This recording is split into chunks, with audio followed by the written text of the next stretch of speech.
All right, ladies and gentlemen, for anyone that is, I guess it's still early unless you really got on the stream early. Welcome to the St. Patty's Day Brawl here at the Knights Hall in Nashua, New Hampshire. This is I'm just looking at the card right now.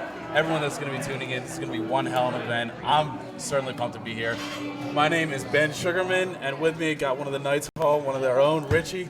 Thank you for joining me. Thank you so much, Ben. Yeah, it's going to be a good night. So before we get into the card, so what's your background with Knights? How long have you been fighting? I've probably been at it for about a year and a half. Recently I've been out because of an injury, and some armor malfunction, so it's going to be pretty exciting to kind of get back in the ring and hopefully punch fools half to death. Okay, yeah, awesome. But I fight for the Boston Dark Knights. I believe I should be hopefully fighting in Salt Lake if my kit comes in time, so that should be exciting. Okay, yeah, awesome. Yeah, I remember seeing you about a year ago at New World Cup, and you fucking throw people around. 325 pounds. That's a lot of gorilla and a lot of phone booth. Yeah, and for anyone that's not, met him before, the term gorilla is a very good description for him. But, just looking at this card right away, there's been a lot of anticipation. There's a lot of flyers out there. We're going to get into, we're going to do a rundown of what we got on the card so far. First off, what we're going to be seeing, Peter Day versus Chase James. So they're going to be doing a longsword fight. It's going to be 90 seconds a round. Peter is a former Marine. I believe he's been in about 10, 20 years. Not too sure about his exact, service record here. But the one thing I do know about him, he's got an excellent tank on him. The guy simply He's an athlete. Yeah, he does not tire out. I've never seen him get tired at all. And he's got, you've probably seen his form a little more, but he's pretty good with I've seen him fight a longsword a lot, and he's really getting really good with the technique. Yeah, he's fast. He's really fast, and like you said, man, his gas tank is surreal. Yeah, that's by all intents and purposes, he is an athlete. Yeah, and so also his opponent, Chase James, I fought with him a bunch of times. He's a Baltimore Hun. That's his chapter that he's repping. He's a fairly new fighter. Like Peter, he's really got a great tank on him, and his weapon skills have really started to really come into their own. He's been doing a bunch of singles fight, and he's starting to really understand the flow of a singles fight, when to disengage, when to reset, and when to kind of press your advantage. So right off the gate, I think this is probably one of the best starting fights that I've seen in a while. Yeah, absolutely. Yeah, and longswords are always fun to watch. If you were to pick technique. your ideal weapon set, what's one that you'd really like to see? To be perfectly honest, I feel like I would just go the two-handed axe, primarily because the amount of pain that comes out of that thing is surreal and exciting to watch. But at the same time, that's because I think I'm maybe in it for a little bit different reason. But so you're telling me the gorilla wants to smash? Are we that? Oh, baby, that's it. Daddy's trying to put some pain on it. And the crowd is not shocked. Moving right along, we're gonna second match in. We actually have a women's match. We got Julie Jacobs and Brianna Murphy coming out of Baltimore as well. And as we run down this card, I really want to give a shout out to the Atlantic region. It's probably at the shortest, it's a 4-hour drive. At the longest, which are a lot of these Baltimore people, it's a 9-hour drive. I've made that drive. It sucks. So I really want to give a shout out to everyone who really made the drive to come fight here. And watch, we got a lot of people filing in now that, I see some faces in the crowd. They drove a long distance, and, you've been here a while at the Knights Hall. Yeah. You can say, this is the pinnacle for steel fighting. Absolutely. It's the first and only, essentially, sheer training facility for it. And as you see, especially with the executioners, it seems like they're a top echelon. This is a place to really hone your skills, and not only that, this is a place to test your skills. Yeah, I definitely agree with that. So going into this match, Julie, she's I didn't get her exact height, but she is a really tall girl. She's got a big build. So yeah, she's a force. Yeah, she is a true force. Especially in these night fights where it's a lot less, pure technical skill with a weapon and a lot more ring domination and overall just aggression. I'm going to give the early advantage to her as far as, ring control. But going into her opponent, Brianna Murphy, she is by no means no slouch. She's got a big SCA background. She's been doing steel fighting, all her life. I'm very excited to see this match. And so just kind of getting into the difference between weapons skill versus raw power. Yeah. Where do you think the advantage would go if you're kind of calling it early? So to be perfectly honest, Julie actually has a pretty decent gas tank, and she's I'd say she has more experience, I suppose. So I think there's a pretty good shot she'll set the pace in this fight. But hey, you've seen stranger things happen. So I mean, I don't have as much experience with Brianna, but when you drive 9 hours to go fight, you're bringing the fight too. Yeah, damn right. So moving on to the third fight, this could be one of the sleeper matches. I'm excited to see what happens with it. It's a rookie match that really has a lot of potential. The two have shown a lot of early potential, but moving into the night fight, I think this might be the first for each of them. So I'm very excited to see what happens. I think Gavin has one under his belt, actually. Oh, Gavin does have one. Yeah. Oh, okay. His performance last time, I feel like, wasn't really probably where it should have been. His training probably was behind the 8 ball a little bit, but at the same time, he's a newer fighter, so right. You're not going to expect something like a Peter Day or an Evan Ringo or whoever else, even a Ben Sugarman coming out of this. So, but nonetheless, Rich like is going to make me blush here on the that's side. it, baby. I'm going to blow this dude's seat off at the end of the night. But yeah, so I think it's still, like you said, it's going to be a sleeper match because that's the thing is, clearly day by day they keep training, which means we're going to see something special. Yeah, and they're going to be doing falchion and buckler, probably one of my favorite match types. Absolutely. With the night fight format. Some quick things about Evan. He comes from Philadelphia. He's one of the youngest rhinos that we have, and by young I mean youngest time in armor. He has the size advantage over Gavin. Gavin's a fairly small guy. Evan's a big Navy guy. We're going to see a good gas tank out of him, but I'm going to be curious to see where the technique comes from both Gavin and Evan. So it's going to be. Let us pray Gavin's been training because he sounds like he might put it on him. Yeah. And with his dad fighting later, I know he's going to have something to prove. He'll be like, hey, I won my match, why didn't you? Absolutely. So moving on to the next fight. And speaking of his dad, I'm ecstatic about this fight. Yeah, this fight. Talk about the heavy two bulldogs. Yeah, this is going to be a good old-fashioned slugfest. It's Brawl. It's a heavyweight slugfest with Chuck Vallis and Gary Houle, and like we said, Gavin's dad, Gary. He's a 2-time international fighter. He's a 20-year Army infantry vet, and he is a certified murder gnome, and he has earned that nickname if I've ever seen it. Oh yeah, dude. That's the thing about Chuck and them is it's funny because it's a longsword match. We get 60-second rounds, and I have a feeling that longsword's probably going to connect 3 or 4 times until those fists start swinging. Right, and I'm curious to see because with Chuck, last time we live streamed, we saw Chuck fight with the Nightmares, and even though he is a more inexperienced fighter, it was the best of the best out there for that match. He genuinely held his own, so I'm very excited to see how it is one-on-one against Gary, who... Yeah, I think Chuck came into it, and he came from a football background, so the thing is, I think he was even semi-pro football background, so it's one of those things where, of course, you got a big guy and a big body, and you try to move around, you realize that doesn't always work, so I think he's trying to be kind of multifaceted here in a sense of where he's using and how he's throwing his weight around. Right, yeah, and even though it's a different sport, the competing, spirit, he is not going to give up, so I'm very excited about this fight. Absolutely. And I don't know if we said or not, they're going to be doing longsword. I would have liked to seen them go with a buckler. Yeah, falchion. I mean, axe, to be honest, like I said, when I say axe, I mean more so because the brutality that comes behind it. But to be perfectly honest, my forte would be a buckler and a mace because I'm trying to hammer punch someone's soul out of their body. And I mean, that's what these guys can do. These guys can tax someone. Oh, absolutely. And so right after Chuck and Gary, we got Eric Ramsey and Greg Fisher, another good pairing. Greg, very experienced fighter. He's been internationally multiple times. He's probably one of the better runners I've seen out of the Knights Hall. And I say that, all relatively. You got runners like Ringo in there.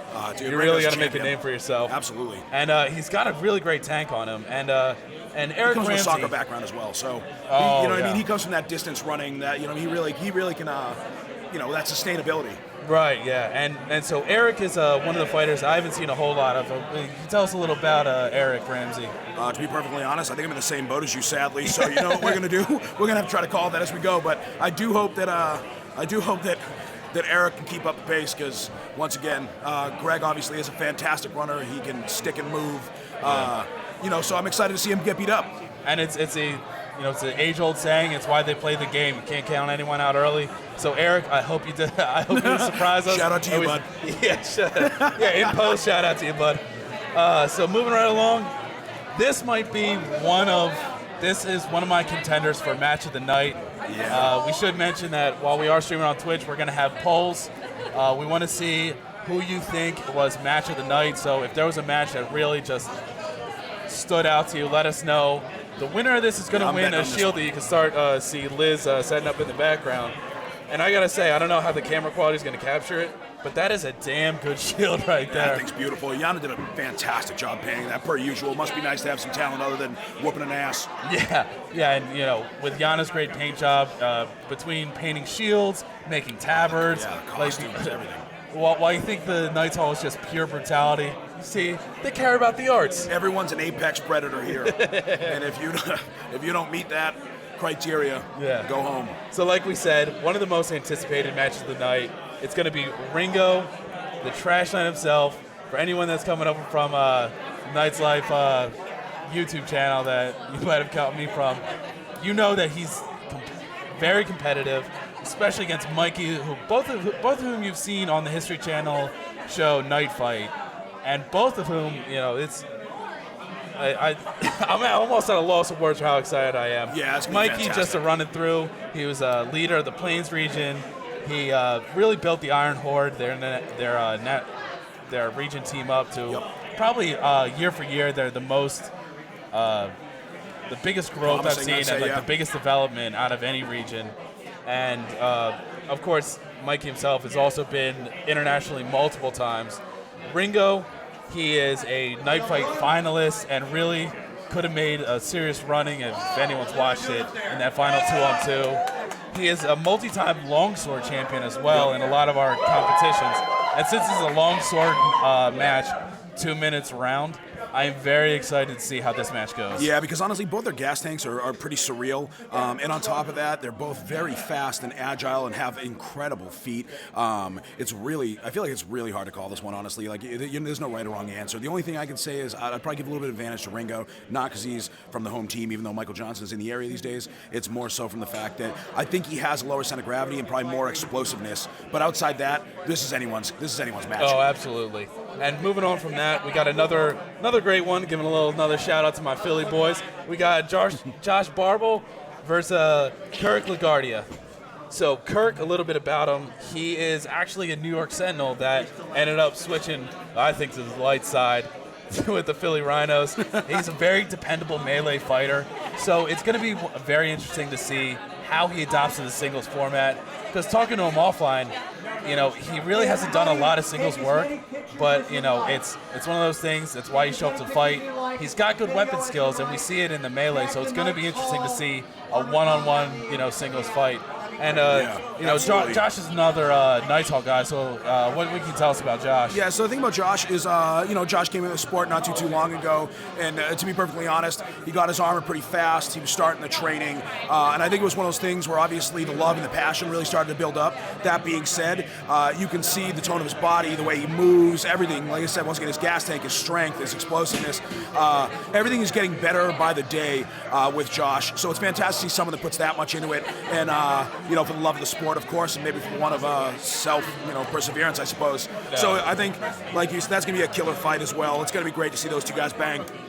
Oh, yeah. In a very horny fashion, of course. Oh, yeah. I'd say no homo, but we're all homo. Yeah, that's it, dog. I'm trying to see these fools just pipe it down. Yeah.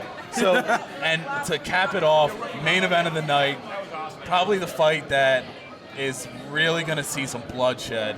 We got Cat Brooks versus Derek Flitcroft. And, to give a little background on Derek, the guy's fucking built. He comes from a rugby and wrestling background. He is easily one of the strongest New York fighters that they have on that team. And you've seen him on Night Fight. He is by no means a slag. Yeah, he's an incredible grappler, an incredible, close range striker. Cat, on the other hand, he's been doing SCA most of his life. I mean, he's the son of Jay Brooks, so what do you expect? Yeah, he's getting trained by the best. That's it, and that's not even a part. Literally, that's just day to day. The wisdom that the fighter wisdom that comes from Jay that instills in Cat, and And once again, Cat takes this very seriously. So, that dude does not miss a training day. He's been getting after it. And you can see it in his fighting. And you can see it in the size he has. He's one of those guys that he's a great counter puncher. He can read your movements and instantly know when to exploit it at the right moment. So he's got the shield. He's got the shield punch heard around the world. Yes. When he throws that left, dude, there's people getting shook. Yeah. So just looking at that last match, who are you giving that advantage to? You know what? I think Cat would probably be a better striker and still a fantastic grappler.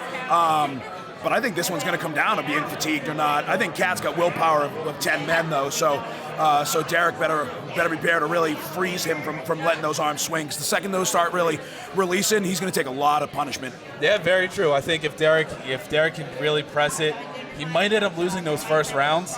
But I think if he really plays that, straight up South Philly Rocky game of war of attrition and just wear him down, I think he could win this. Yeah, I but think then absolutely. Again, I say that all relatively because when you just say wear him down, you're wearing down Cat Brooks, who he doesn't I would really put get as worn down.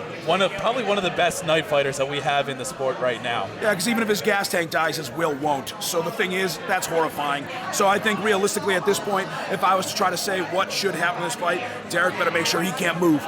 Because if he can, he's going to have to deal with a lot of punishment. But that's Derek's forte. And being rugby, that he can withstand some shit. Yeah, oh, absolutely. So as we can see, we're starting to get some last-minute deliberations going on. Of course, we're going to be with you the whole time, Richie and myself. So I think the start time is going to be at 7:30. So we're just going to be hanging out for the next 10 minutes. Right now, we're getting the Twitch stream set up real quick. You're going to see a poll come on the side there. So like we said, make sure you vote for the match of the night. The winner is getting a shield, and you guys are going to be influencing that. So if you think it's just going to be a hollow thing where we get some crowd applause to, do this, we got empirical data. Again, who did Derek fight in Night Fight? Was that with Lance?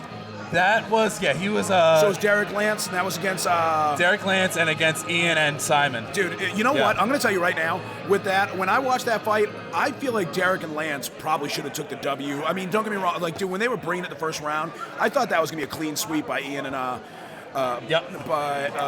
Ian and Simon, yeah. Yeah, Ian and Simon. I mean, dude, what a dominant pair. But I'll tell you right now, dude, Lance and Derek, it looked like poetry. It wasn't like chaos. They were locking them up. They were throwing these punches. They were landing serious action, keeping distance from these big guys. Like, I mean, what a beautiful thing. That's what's kind of scary when you see Derek. And the thing is, you see how he handles a person like Simon or even Ian that do have decent gas tanks, or even good. Ian's got a good gas tank and hit like a fucking motherfucker. Oh, absolutely. You know what I mean? So that's what I mean. Like, that's going to be such a ripper of a fight last. So if these guys can make sure they vote in this poll, because I'd be interested to see what they think. And it's interesting because what Derek kind of capitalized, speaking of that episode, what really made him stand out and what made him and Lance stand out was that Derek was able to take them down and just pop up right away. Absolutely, So what I'm curious is if he's just going to try and go for the takedown game against Cat, because talk about wearing out your tank. Yeah. I could easily see him just falling on Cat. They can't actually award him a point for the takedown, but it's going to get aggression, and it's going to... As long as he sets the pace, he could very easily make this his fight. Yeah. Because, like I said, when you see him throw around guys like Simon and Ian, those some beautiful throws. That means, dude, he can make this his game if he wants to. Like I said, the only thing you're really worried about is Cat's will to live is surreal, and not only live but put out that violence. The will to survive and dominate. That is all Cat. But while we have a moment here, we also want to try and break down the rules for you guys. Absolutely. And how the scoring system really works. So if you're used to MMA, boxing, it's very similar with scoring. It's a 10-point must system. What that essentially means is the judges will be looking at counted blows, they'll be looking at ring dominance, they'll be looking at aggression, and they'll all collectively who is dominating the fight. In addition to that, they are also looking at who has the best defense, who is able to counter the aggression. So it's a very intricate judging system. But essentially, whoever wins the round is going to win 10 points. Whenever you get that 10 points, then the loser, if it was a close match and you only edged out, the loser gets 9 points. Yep. If it's pretty decisive, but you weren't completely, dominated, then it'll be 10-8 with the loser getting 8. If it's essentially a blowout, it could go down to 7-6-5, and then it just kind of gets ugly. Yep. And then the judges may decide to throw in the towel and show some mercy. Yeah, of course. I can imagine that there's going to be a few people that gas out tonight just because being inside that helmet and just sucking your own wind the entire time while trying to fight for your life, it's a pretty surreal thing for those of you that haven't really had that experience yet. Oh, absolutely. So, it's going to be interesting to see exactly who is going to take advantage of that scoring system, because a lot of the things we see with these singles fighters is that a lot of them comes from that duels background, Yeah. a lot of the SCA background, Yep. where they're clearly just looking for the weapon strikes. The thing to keep in mind is this is not a display of weapon skill. No. This is a grit, blood fight. Yeah, it's like, so that's the thing is, it's like I did some Muay Thai for a while, and it was really funny. I spent like 3 months, I think, in Thailand and fighting with the Thais. And when you see their thing, it was more like poetry. In a sense, I feel like maybe guys like HEMA or something, or even fencing, right? Like it's this point system, it's beautiful, it's really tactful. And the thing is about the Armored Combat League, and Armored Combat in general, I suppose, is you can really offset someone's fancy point skills by punching them in the fucking mouth. So, that being said, that's what really sets this apart from a lot of that stuff, is you're not looking for tact all the time, because sheer brutality could very well topple someone that wants to try to be fancy. Yep, you're goddamn right. And so, one of those things that we're starting to see the shield now, and Yeah, I thought they were going to bring it over here for us. I thought we were going to get a little close up there. Hey, that's all right. Instead, we just get Jay's top hat, so Oh yeah, Really? I guess the crowd's already demanding the blood, pot. just throwing shit everywhere. that's it. Oh, yep. Never mind. Also, thank you to the staff, obviously, and everyone that helps support these fights, and of course, everyone that helps with this stream. Another thing too is Artisan Dice is actually helping out with the stream and put on for this. Fantastic company. If you want to roll D20s and get blown viciously, that's your dice company. Exactly. And we want to also give a special shout out to our kind of stream admin here, Brian. This was essentially all his operation, and we're just lucky to kind of talk over. Yeah, it, he's so. the brains. We're just pretty, and we're just. We might fully take that torqued. pretty part out. Yeah, I guess so. Maybe not me. I'm definitely Yeah. a little rugged around the edges, but my Yeah. piece is something else. We got a rugged beauty. Slightly round, slightly hard, slightly Yeah. soft. I don't know.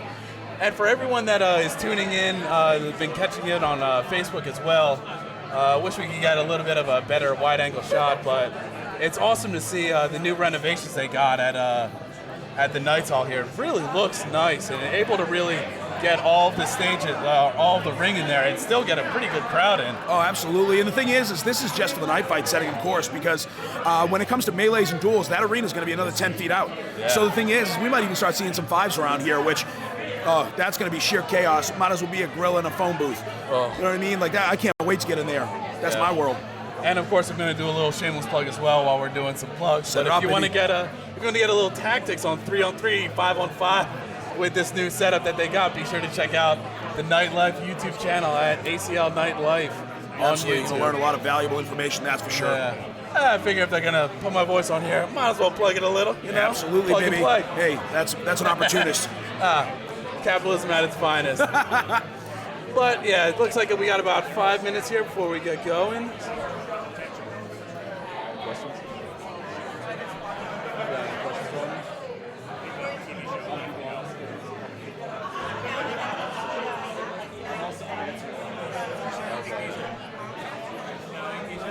All right. And we're seeing, while we're talking about the renovations, the crowd is really pouring. It's a full house at this tonight. It's going to be very. We ran down this set list before, but this is going to be probably, you've been here a little while. This is probably the best card that I've seen at the Knights Hall. Yeah, absolutely. I mean, Like, the thing period. is when you got fighters like Kat and Derek, you got Evan and Michael, we got Chuck and Gary. Even Peter Day and Chase. That's a serious card, man. You get a lot of people that are very well. They're veterans. You know what I mean? Like they've been at the sport long enough to really show you what you aspire to be. Yeah. And one of the things that really kind of stands out too is there's a lot of there's 60 seconds is kind of the standard for like your entry into night fights. But then once they see that you can handle it, they'll bump you up to 90 seconds. I see a lot of 90-second fights in here. Yeah. So I mean, like the people that are putting this together, they know, hey, we're bringing the fucking pain. Yeah, so you better get with it. I mean, they can handle it. Like I said, a lot of these people aren't really, these aren't all new fighters. A lot of them are actually very experienced fighters. So, they definitely make sure that they have adequate time to really show what they're about. Yeah, I mean, it's going to be a fantastic fight card. Yeah, I'm getting excited. So I got to ask, are you heading up to Salt Lake? We're going to see you fighting up with the Dark Knights? So I just had my armor. I had to set my stuff back in. I got it from Russia. And when it came in, apparently they don't know what a 34-inch quad looks like, or a 57-inch chest, or a 22-inch neck. So sadly, I'm built like a square, and Russians are generally confused by squares. So that being said, I have some new armor coming in because I got sick of getting stabbed half to death. So if that comes in time, you'll see me out there, hopefully trying to break people's spirits. All right, that's the best part.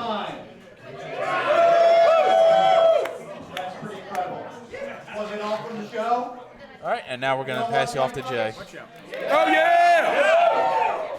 How many of you have watched Night Fight? So if you have history or Amazon, you can go watch Night Fights on either of those. I think you can watch it on Hulu Live as well. So that's the show that the Armored Combat League is part of, that some of the fighters who are fighting tonight are contestants in.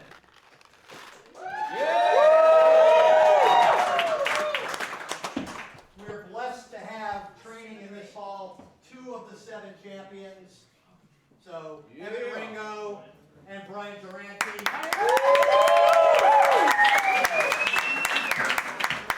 Tonight you will see Evan Ringo fight.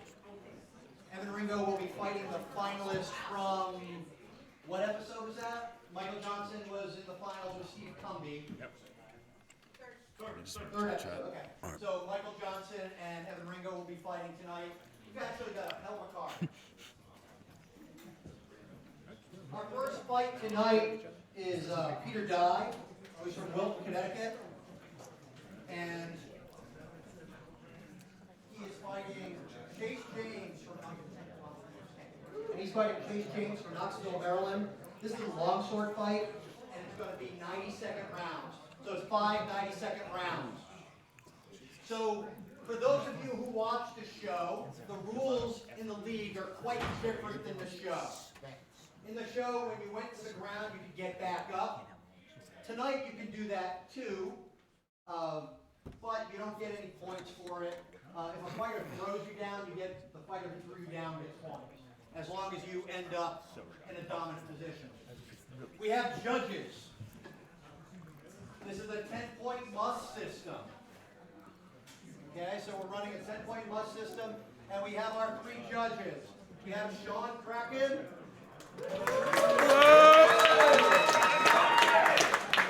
Steve Martin, not the comedian. Brendan Ross. Also recognized from episode 1. The guy with a broken hip. That's it. All right, and then we're also broadcasting tonight on Twitch and YouTube. So we've got Ben Sugarman. And your channel is? Nightlife. And Nightlife can be found? On YouTube.com. All right, and then we have? Hey, I'm Richard Holmes. I'm 325 pounds and kind of brown. Nice to meet you.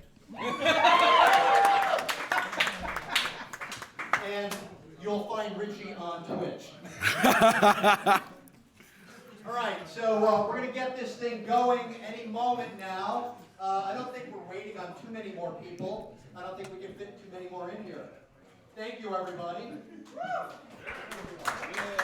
All right, and with that, we're going to get started with that first one. Peter Day and Chase James will be coming out now. Wilton, Connecticut, weighing 163 pounds with a record of 2-1, Peter Dye.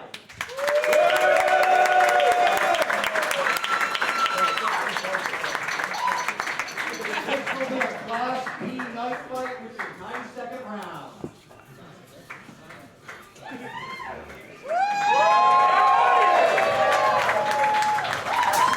looks like he's got Al as his corner man. Al's very experienced, he's been around for a long time, so he's definitely got someone really strong in his corner, making sure that he's doing the right thing at a constant. Yeah, Al's one of those guys that's been on the Executioners. He seems like one of the staples of the Executioners. So, he's got some good people in the corner. And I can't over kind of explain the importance of that corner, man. If you get asked the corner, it's not just so much support role. It really means a lot. Yeah, because the thing is, essentially, you're just getting someone their entire, like a different perspective. So it's like you get to see what, or you don't get to see what he sees. So he can really tell you exactly, especially with the peripherals, if you're getting spun around, dragged, this, that. Hopefully he can give you some insight, especially with that many years behind him, to tell you how to get out of some sticky situations. Yep, and it looks like in Chase's corner we got Joe Fortnott. Yeah, Joe's and out there. Looks like he's going to be his corner. Yeah, he's been around for a bit. I've definitely, sadly, punched his entire face into oblivion in the last fight. And he's another one of those SCA guys that have transitioned into armored combat. He's been in for a while, so it's not like he really knows nothing about armor. So it's going to be interesting to see. You're going to see a lot more cornermen, I feel, coming from that SCA background now that, as they get more experience. And especially in this format, they really have a place. Oh, absolutely, because this is essentially something that translates really well as this night fight. So that's what's beautiful. And yeah, Joe does absolutely know what he's talking about with this armor thing. So it's beautiful that you go over there, you can lace him up, tell him what's happening, and not only that, with the experience that he has, he should still be able to make sure he guides his fighter in the right direction. Oh, yeah. As we're getting going, looks like they're armoring up, and Jay's going to be demonstrating how brutal Axe to Steel is. Never fucking gets old. It's like a gunshot. It really, especially when he's throwing it. And it looks like Chase has decided to embrace the St. Patty's tradition. Yes. And has already earned his beat, so I guess he's flashing his titties downstairs. Hey, that's right. I saw him slice a piece of corned beef inside of his anus right before this fight, which is, I thought it was weird. For safety. Yeah, exactly. He was keeping it warm, so the second he's done with this, he has dinner. Here we go, guys. All right. And with that, the St. Patty's Day Brawl is officially off. Got some early aggression from Chase. Good to see. He's got to watch Chase it though. Really He doesn't get too tired. See, that's what I'm saying. This is where you don't just look for these tactful shots. You can really offset your opponent just by some punches. So the good thing also, you see Chase is like getting in a bad spot, but he's still throwing punches. So yeah, they're gonna gas themselves out trying to tie each other up. Realistically, he needs to get some space and make sure he's throwing the right moves. Yeah, Chase is in a bad spot. He's really got to get out there and try and reset himself. They're throwing punches, but I mean, in this, I give Pete the advantage for Tank, so he's really got to watch out. Yeah, absolutely. I mean, the way that he's using the hilt right there is definitely fantastic. But they need to create some distance right now. Yeah, got to play the long game. We're still playing the rail. Exactly. They got to realize that they have long swords. This is a long-range weapon, and they're getting in real close. Absolutely. And on top of that, one of the things that seems like it's possibly a little bit of a downside of Chase, and by that I mean is the fact that a lot of his armpits are exposed. We got a little bit of an armor failure on the glove here. Looks like St. Patrick does not have his back this evening. It's that corned beef. It's one or the other. Yeah. Looks like that green tape is not exactly holding through. So when an armor failure happens, they have 1 minute to repair. So we're gonna see if he's able to repair that. I think that might be actually the end of the round. So initially, I gotta put it too close to call at this point. We saw some grappling. If anything, I think Pete had him in the worst position, so I'd give Pete the advantage. But what do you think you're seeing out of Chase that probably should change up? You know what? The thing is what I'm seeing out of Chase, it seems like Peter has a size and probably even strength advantage, and I feel like, to be honest, he's not really utilizing that. Chase had him in the corner, but I think what's going to happen is Chase is going to gas himself out because he's putting too much out there and not really getting the points behind him. Yeah, you're exactly right. And with that, we're going to resume fighting. That would have been a mean tee, but he landed that. That would have hit center mass. Chase had the range on him, couldn't really extend it, but we're still seeing he's got the advantage. He's pushing it. Peter. There it is. Big hit by Peter. There's him using that size advantage like he should have. And now hopefully this kind of knocks Chase out of his Chase has got to realize now he can't go toe to toe with him. He's having some gauntlet issues, and he's not feeling really too secure. So he's got to keep some distance and try and actually press his weapon skills. Yeah, see, that's the thing is, I feel like realistically it was almost opposite day of the first round. Like, Chase was not playing the game that he should have, and neither was Peter. But now you see them, they're starting to get their bearings. It's always like that the second the fight starts. But now, you know, Peter should hopefully be able to use his size advantage and make sure he really tosses him around. But it should be his game to get away and make sure he can gas Peter out. Exactly, yeah. Chase has got to try and get some distance, see if he lands some shots. Because if I'm scoring that, I have Pete going against Chase.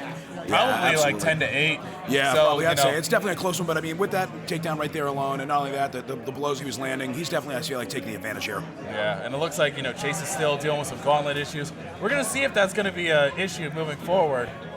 But I mean, that was looks a like he's still heavy gonna fight. fall for that. I mean, for those of you obviously watching the live stream, I mean, when he hit the deck, you could feel it in the ground. So, I mean, that was a heavy punch. I mean, you know, watching him just get up is already and it looks like itself. we're about to start round two.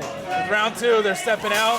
Oh. Chase is getting in there, able to stuff that kick, but, you know, he's not going to win this grapple. He's got to get out there. He's throwing some mean knees, and now he's got him against the rail. He's still in the dominant position, though, so he's got to watch it. So that's the thing is he's down trying to to the ground bring the he goes. fight to someone that is obviously bigger. He needs to stay back and make sure he's just landing blows and racking up points here like that. This is beautiful. Yeah, he needs to gain good distance. Yeah, so we see Chase trying to adjust, but he's going laterally on him. He's getting around him. He's not just, you know, playing frontwards. Yeah. So we see some strikes coming in. You're seeing a lot of able these to adjust it and stuff him yet again. You can see them starting to run out of steam as we speak. It seems like Peter, his gas tank is lasting a smidgen longer. That being said, it looks like it could be a little bit bad for Chase right now. Yeah. But he's still holding his own. I mean, if he can keep Peter from trying to rip him off that rail, Oh, we got some there's a headbutts possibility coming he's in. gonna go down. Oh, we got some punches coming in from Pete. Chase is in a bad spot. He has got to get out of He's there. getting punished in the corner And right now. he's down to a knee. And we're going to see him try and get up, see if he goes to a 10 Tell count. Peter's He's keeping up. his feet.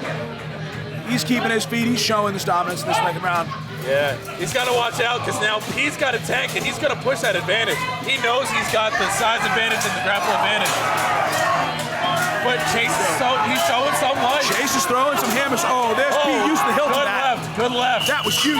Oh, and that's the end of round two. That was a beautiful round. Good job, guys. And as they go to their corners, we're going to keep talking about it yet again. But, you know, I think what we're really going to need to see is Chase needs to change up his game. We saw him come out early, and he was really aggressive, wants to try to play the grapple game, but it is just not working, so he needs to change up his game. Yeah, absolutely. The thing is at first he was pressing the advantage as far as, like, Peter was just kind of laying down and dying, it seemed like. But once Peter realized what he had, and that was his size advantage, in a sense, especially, like, as being tall, he could really push him around, and that's why I feel like Chase is playing into Peter's game right now. He needs to really gain some ground and some distance and make sure to keep landing those points and not let Peter bully him. Right, and as Pete's trying to fix a little bit of a leg issue, they're gonna tape that up. Yeah, it looks like his knee possibly, his buckle broke. Something to keep in mind here as we look, Chase has his helmet popped off. He's sucking down wind. So, you know, we start to see that attrition start to kick in. So Chase needs to fight smart here. He cannot just try and bully Pete. If he tries to bully him, it's going to be a it's clear a losing victory. battle. That's not the case. That's not what he should be doing right now. He should be trying to play against what a Pete's weakness is, and the fact that Chance should be the faster here. He should be more explosive. He has a lower center of gravity. He should be playing his game, not Peter's. And as he fixes his, it looks like he's getting a little frustrated. He's getting his gauntlets on. But looks like we're going to start round 3 here in a quick second. And there we go. Yeah, there's a lot of moving pieces here, so everyone that doesn't understand this, maybe watch from Night Fighter. There's a lot of things that can go wrong in this. We're landing some big hits right now. And this is a little what we're talking about. We're seeing some striking come out of him. This is exactly what Chase wants. But There we unfortunately, go. Peter's not really giving him any ground here. No, Peter right now is showing dominance, but the thing that Chance is showing is a lot of heart. Yeah. He's still getting after it. He's still throwing those teeps. He's still trying to land blows, and he's trying to play a little bit more of his game versus Peter's. Right. But you can tell the fighters are gassed. And really, it's up to Chase to win it now because Pete has the advantage. All Pete needs to do is just keep pressing it, and he's going to win this. But it looks like Chase has an armor issue.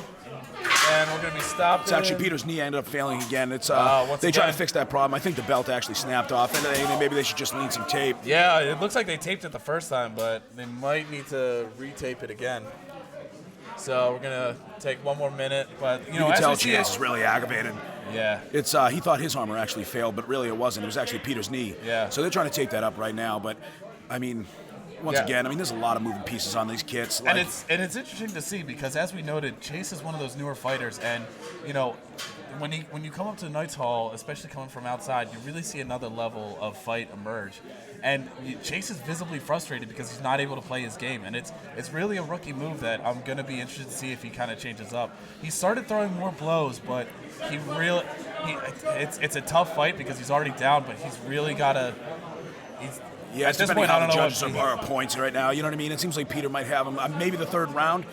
I mean, you can go for the all-patented KO. Yeah, I mean, at this point, he needs a KO. But you know what? Realistically, every single fight's a learning experience anyway, so it doesn't even matter. Every single fight, he's going to get better, and that's what's happening here. Because realistically, this is a pretty surreal format. It's a small area, and the thing is, you know, it's hard to escape. Yeah, and it looks like Chase is dealing with little arm issues of his own. His arm's really kind of bogging him down. I'm curious if the ref's going to try and, you know, force something because you only have a minute for armor failures. Yeah, absolutely. Well, so here we go, everybody. Going back in. Chase is. Peter's swinging for the hills right now. Which, you know, he shouldn't be doing. It's a long sword. It's a quick weapon. Oh, what a great rebuttal of that. And Chase realizes he's trying to go quick. Oh, big shot landed by Chase. Great counter. He's swinging for the hills now.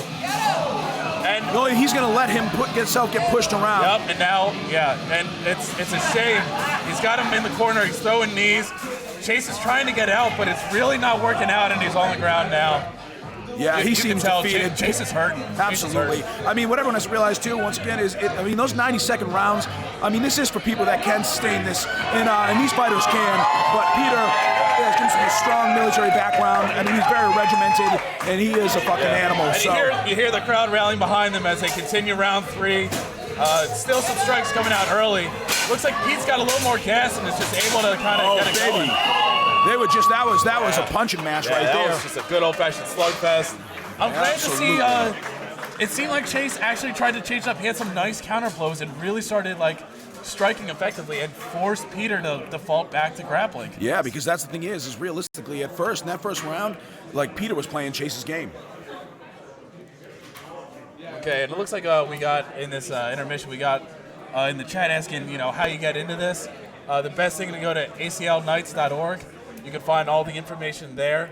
And, maybe one day we'll be commentating on you. So be sure to check that out and, get in the list. Absolutely, yeah. There's a lot of chapters all around the country, and even actually in parts of the world now, it's expanding rapidly. So it's one of those things that depends on where you're at, and it only takes 3 to, I believe, start a chapter. Yeah. So if you have anyone interested and you are in a remote area, don't feel too bad about it. There's always a shot. Yeah, and as round 3 closes and we get back to this fight, Chase is not, I don't think, out of it. If they continue this fight, I don't know if they will, because after 3 rounds, if there's a clear winner, they will stop it. So I do not know if it's going to be enough to go to round 4. It might be that Peter gets the win here, but they're not telling him to pop helm, so we might see a round 4. Yeah, I mean, they still got Peter in a helmet right now, and it seems like Chase is over there just sucking wind, which it's, sucking your own air, especially after sitting there these 90-second rounds. They are brutal. I mean, I'm not lasting no 90-second round. You know what I mean? I'm like my body type and my fighter type. That's why some of the bigger guys get those 60-second rounds because we'd die 30 seconds in. So shout out to these guys for really fucking being able to put it on for this amount of time. Yeah. So I'm going to be curious to see the big thing now I've seen out of Chase is that he changed up his fighting style so that he's starting to throw more blows. Definitely more effective. So now the curious part is that now. Is it too late? 4th round. We're going to a 4th round, ladies and gentlemen. Oh, wow. Here we go, then. So now Chase needs to get out of these grapples. If he can stay out of the grapple and start striking, he's really gonna... absolutely. He needs to play his game, not Peter's game once again. I feel Do not let Peter bully him. Because that's what kind of kept him in the 3rd round. But we're gonna start to see gas tanks. Here we go. Out. That was a good counter. Good block. He's caught in Peter's hilt. But he's dancing around. He's staying out. Good reset. Oh, big shot to the hip. Oh! See? He's on his feet, though. He's down. He needs to step back and out and not just get dragged to the abyss. That's what's happening here. Peter does have the height advantage, so he can get over him. He has to learn to stay away.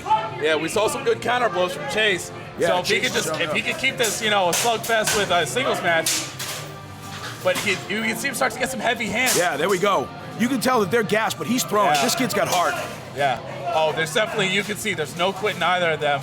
Peter's still he's trying to get that overhead. Oh, there we go. You know, we really want to see Chase get that immediate duck squat and get out of there, but Peter's just like showing rib shot after rib shot. That's a KO. There's no way. If he gets up from this is going to be something special. And I'll tell you, those knee shots are just a tank killer. That's right to your lungs, and that's the end of that.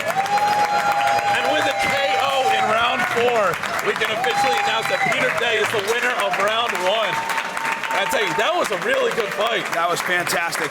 That was the thing is, you saw 2 fighters experienced, which is Peter took it.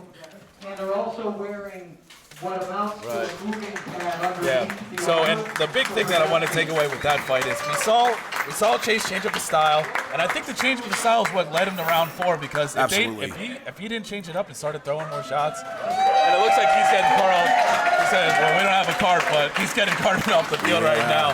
I mean, he was about to throw up. Those knees were vicious to his solar plex. Peter could probably knee me in the face, even though I'm only 5'9". Yeah. The thing is Peter has those long legs, so he has a lot of power driving up the ground. And you know, and you said that you trained in Muay Thai, you know that style of clench. Those are like textbook Muay Thai knees. Beautiful. Absolutely beautiful. It's If you've poetry. never received those, the amount of damage it does to your ribs and your tank, it's unfucking believable. Because the thing is you're trying to sit there and tighten up your abdominal wall while still breathe.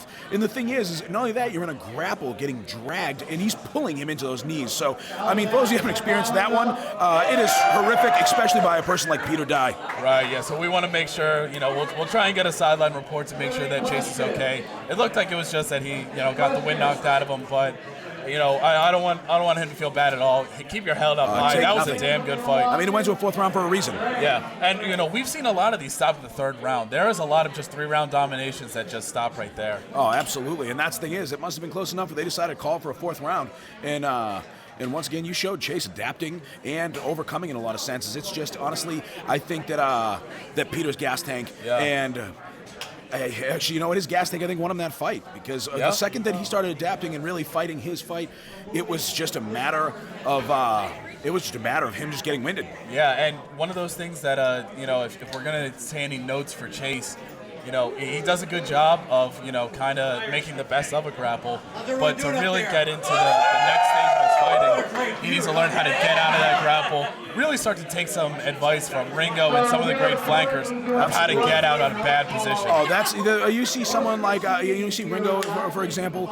I mean, that dude can get planed off mid-flight and he lands on his feet like a cat. Or I don't care who you are, you grab that kid, he's going to slither out of it. So it's one of those things that obviously this whole thing's a learning experience. He talks to some of those kids. I think this gives you a real serious runner out in the field. I mean, hell, take a look at that championship episode and Night Fight, and you see Ringo just completely, you know, escape a grapple out of Bam Bam, which of it in itself is enough, but then gets out of it so quick that Bam trips over his big giant legs and just fucking eats dirt. Absolutely. I mean, realistically, Ringo at certain points in that fight was doing well 2v1 because they couldn't get him off his feet. His 2v1 was amazing. It was awesome. Real, dude. That kid is fucking beautiful on his feet. Yeah, and you know, there's highlight reels of him on YouTube. And, you know, especially, I'm gonna talk to my brethren. You know, I'm 5'10", 170. This is a big man sport, and I'm telling you, he gives hope to us all. Oh my so God! go check him out. That dude is an apex predator. Yeah, check him out on the Nightlife. He's got some content on our channel.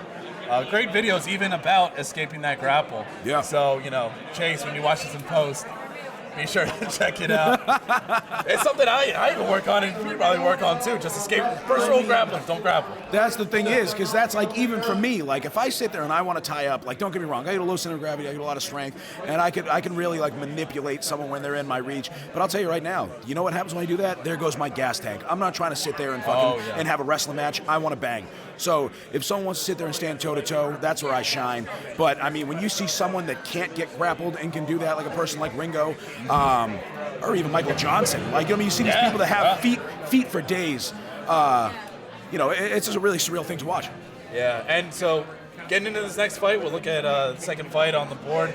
Julie Jacobs versus Brianna Murphy, our women's match of the night. Very excited for this. So like we said, just to recap here, Julie's going to have the size advantage, Brianna's going to have the skill advantage. So what are gonna be some of the keys that you're going to look for when it comes to Brianna and her skill? I mean, I think realistically, when you're looking at this, you're going to look at Julie, which is a more experienced fighter. So you're going to see, and not only that, Julie is a trainee of the Knights Hall, which really kind of prints out these predators. So I mean, you're gonna possibly see Julie really try to run the field. But once again, I mean, you don't drive 9 hours for nothing, just for a little bit of experience. So obviously, Brown has been training. She's here to bring it. Gotta give it up to my, fellow Atlanteans, I guess. But yeah, we're gonna see that SCA background come into effect because we saw that the judges are looking at it. You look at Chase's fight. Yep. He got some weapon strikes in. The judges noticed, and he went to round 4. So it's gonna be one of those things. Is it gonna be ring domination or weapon strikes that is really gonna, take care of the fight? Get stabbed from me, big dog. Yeah. One of the things also is just to note out is Julie has Brian Durante in her corner, which is a real serious. I mean, people know his name throughout this entire country because of the fighter that he is. So I mean, that's hopefully going to be a smidgen of advantage in her side of wins. But I am excited to see Brianna. Oh, absolutely. So as the fighters coming in, looks like Brianna even decided to get some war paint getting into the I'll tell you right now, she looks cooler. Oh hell. You know what? Actually, I don't know if she did that beforehand because I think she drove here like that. I think that's just a standard look for her. To be perfectly honest, that's moderately insane. So I'd be terrified if I was Julie. Because realistically, on my standpoint, I'm terrified and horny. It's kind of weird how often those two intersect, especially at ACL events. You're right. I'll tell you right now, it's a burden and a blessing. Yeah, it's one of the reasons I'm shopping around for a cod piece. Cause, trying to keep that thing down, baby. Yeah, I know. It becomes a second weapon and people get weirded out. You know what I mean? And I'm not trying to really have anything unfair here. Like, you know what I mean? If I'm fully torqued, I'm putting that thing away because I'm piped up. But in all seriousness, this should be actually a pretty gnarly fight because I've seen a couple of videos with Brianna, especially at the All Ones fight in New York. It seemed like she did a fantastic job there, especially as a newer fighter. So obviously she's promising. So I mean, Julie still, it looks like she has a little bit of a size advantage here. But you know what that does? The size advantage doesn't really mean shit because that means her gas tank could fail her. So I think this one's gonna be a really close fight. It's one of those classic tales of SCA background versus a little bit more armored combat background. She's been doing it about less than a year, Brianna, but Julie's been doing this. I think I've seen her doing it like 2 years now. Yeah, I think she's got about 2 years. She's fought a lot too. She's fought against the men. Yeah. You know what I mean? Which is both of these women have fought against the men. Yeah, so. that is fantastic. You know what I mean? That's fantastic just because they don't really give a shit about the pain or the punishment that could be output towards them. And not only that, they're putting out pain and punishment towards these fucking guys these days. So it's beautiful to watch this. And it's really one of the best parts, I think, of the armored combat. It's genuinely equal opportunity. Oh, it's inclusive. Because you put that helmet on, you put that chest rig on, I don't know what the fuck you are behind there. All I know is that you're dead. Yeah, exactly. That's it. I gotta kill you before you kill me. It's you and me, motherfucker. I don't care. It's take fly. I don't care. Looks like the crowd's getting pumped up for this, as they should be. This is going to be a damn good fight. Like we said, again, this is going to be arming sword and looks like strap shield. Oh, actually, strap shield or buckler. It's going to be shield of any type. I'll tell you right now, I much prefer that buckler. It just seems like a shorter range of motion as far as trying to throw that thing. But I mean, you don't get the what do you call it, blockability? Yeah, Your defense goes down a little, but hopefully your output comes out. Your output of actual your shield punches, which I feel like a lot of people don't really harness as much. I mean, you get 6 pounds in your hand, and your arm weighs a good 10, 15. That's a hammer. Especially if you have that retention strap on that back part of the buckler. That's a thing game changer. to my hand. Oh yeah. I don't want that to move because that's an extension of me. It looks like Robert Nash is getting the corners ready. The stools are coming out. And round 1 for our first women's fight, first and only women's fight, kicks off. It seems like Julie's trying to bring it to her. And it looks like Brianna did a good job of kind of tempering it and moving out of the way laterally. She kind of needs to get that shield up and start moving a little more. Absolutely. But she's pushing the advantage. She's not really... Yeah, Julie kind of rushed in, but it seems like she's kind of getting it right now. Brianna's landing a lot more shots. So we see the aggression coming in, but as she's pushing, Brianna's actually able to land some shots. So I would still give it to Brianna, able to get some weapon strikes. Yeah, because right now, the thing to keep in mind is weapon strikes trump aggression. Oh, but a good left. There we go. The left stuffs her into the rail. So that's the thing is, you can see that Julie's not using that shield like she should be. That should be sitting there trying to parry some of these blows and hopefully sit there and get a response. But right now, it seems like Brianna's kind of really setting the pace. Yeah, it's one of those things, Brianna's doing a good job counter-punching, but, Julie is aggressive, but we can see she's starting to tire out a little. Brianna's really starting to press it, so absolutely, it's going to be one of the, again, in every match. You know why? It's because realistically, these girls went out there and they just decided to have themselves a slugfest, They which really I think did. is fucking awesome. Yeah, and with round one in the bag, you know, it's one of those things that I'm gonna have to give this round to Brianna because I saw a lot of aggression out of Julie, but Brianna was able to kind of, you know, turn it on her, turn with it, and get some strikes in. So, you know, aside from that one left that kind of stuffed Brianna against the rail, I'm not really seeing a whole lot of just ring domination. Yeah, Julie really needs to really get her in the corner and show her exactly what she's been doing for the last 2 years. But realistically, at the same time, I mean, hey, this the novice might be the veteran right now. Yeah, and you know, like we said, does the SCA translate well? Especially in this format, the SCA translates well. Or does the war paint translate? Because that's think really that's what I'm what hoping it it does. is. It's Yeah. like really, I see that and I'm like, this broad will fucking tear my ass off. And you know, Brianna and Chase drove here in the Baltimore van, so she should have told him, hey, get it under the helm, not over. Exactly. See, that's I think I see that and I go like this. There's trouble, LeBron. Yeah, and with round two getting started, the two fighters are coming to the center. Brianna's getting a little wiggly. It almost seems as if she's taunting Julie. Yeah. But she's There we able go. to Oh! Julie loses her footing and hits the deck. And you can see Brianna is fucking pumped. She As turned she that should aggression be. around and now put her on the ground. Julie's slow to get up, too. Absolutely. She's using Julie's like size advantage against her.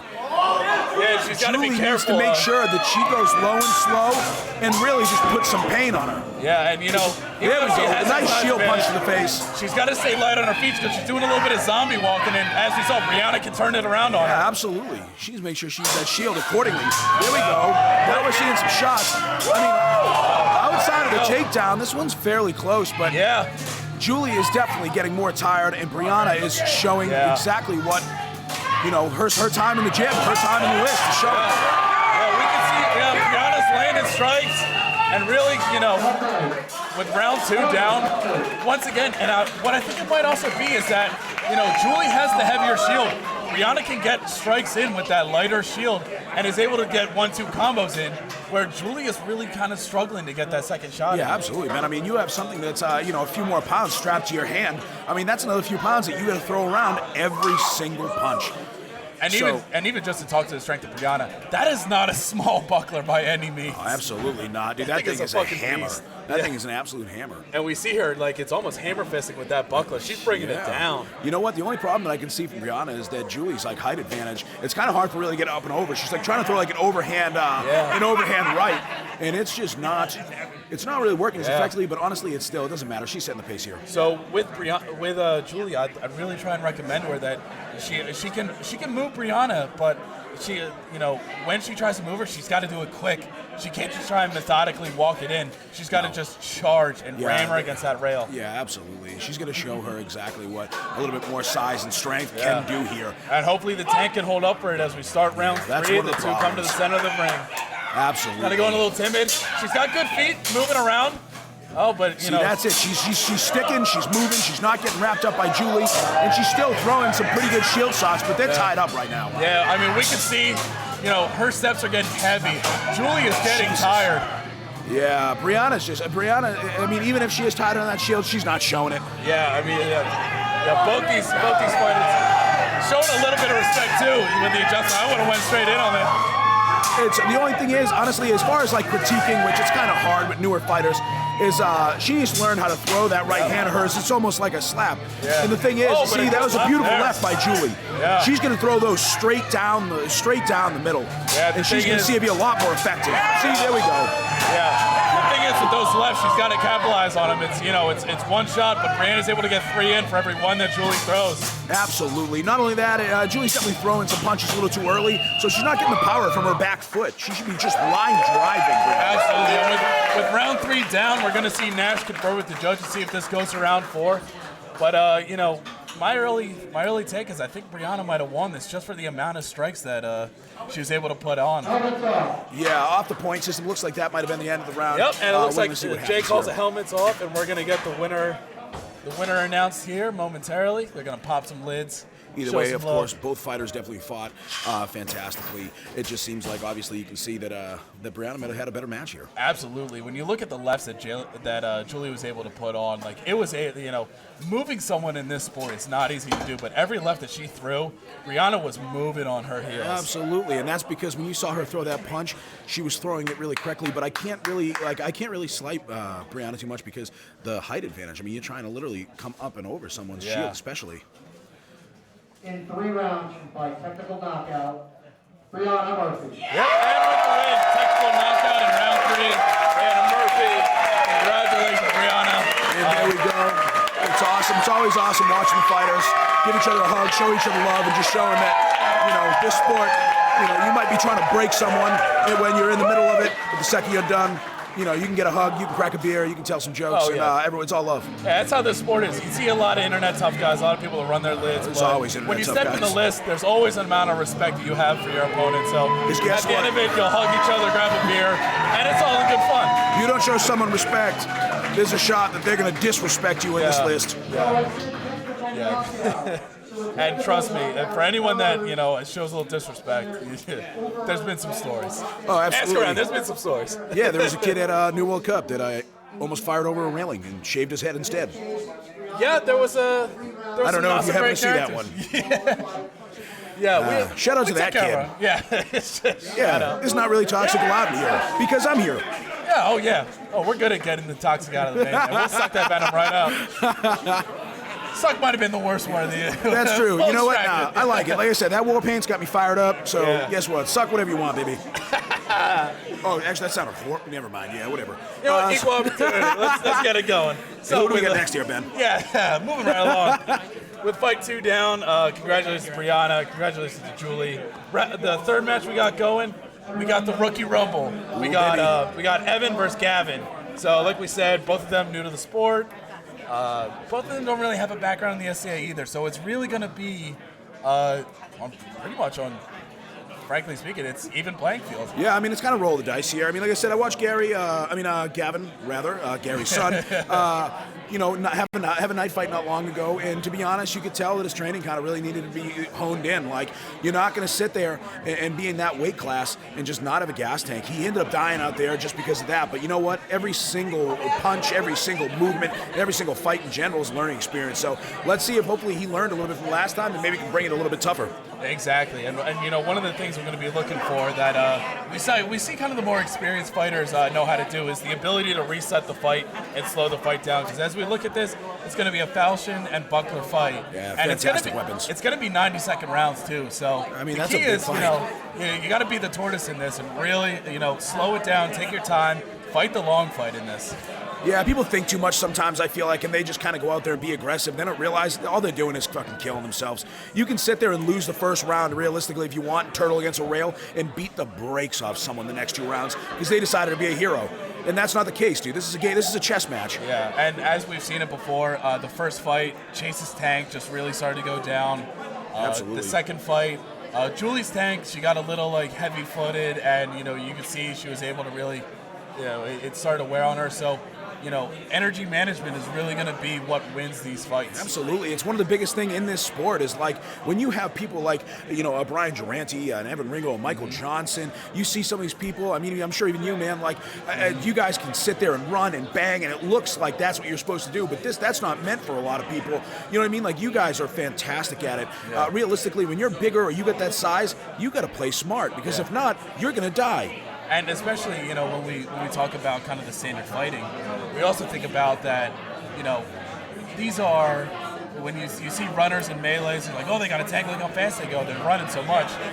The standard melee only takes like 20 seconds. It's 20 seconds running. Absolutely. These are like 3 either 60 or 90-second rounds. You gotta pace this shit out. Or even the melees that they have here at the hall, or the melee style rules, like it's grueling. I mean, it's first to 11. So if you sit there and it's a real even match, there's 20 fights. I mean, that is grueling. And not only that, it gets hot in 70 pounds of armor with a wool coat underneath. So there's heat management, just gas tank management, I mean, everything, battlefield management. It's surreal. Yeah, exactly. So, as we see with the stream, you see Jay starting to show off that shield.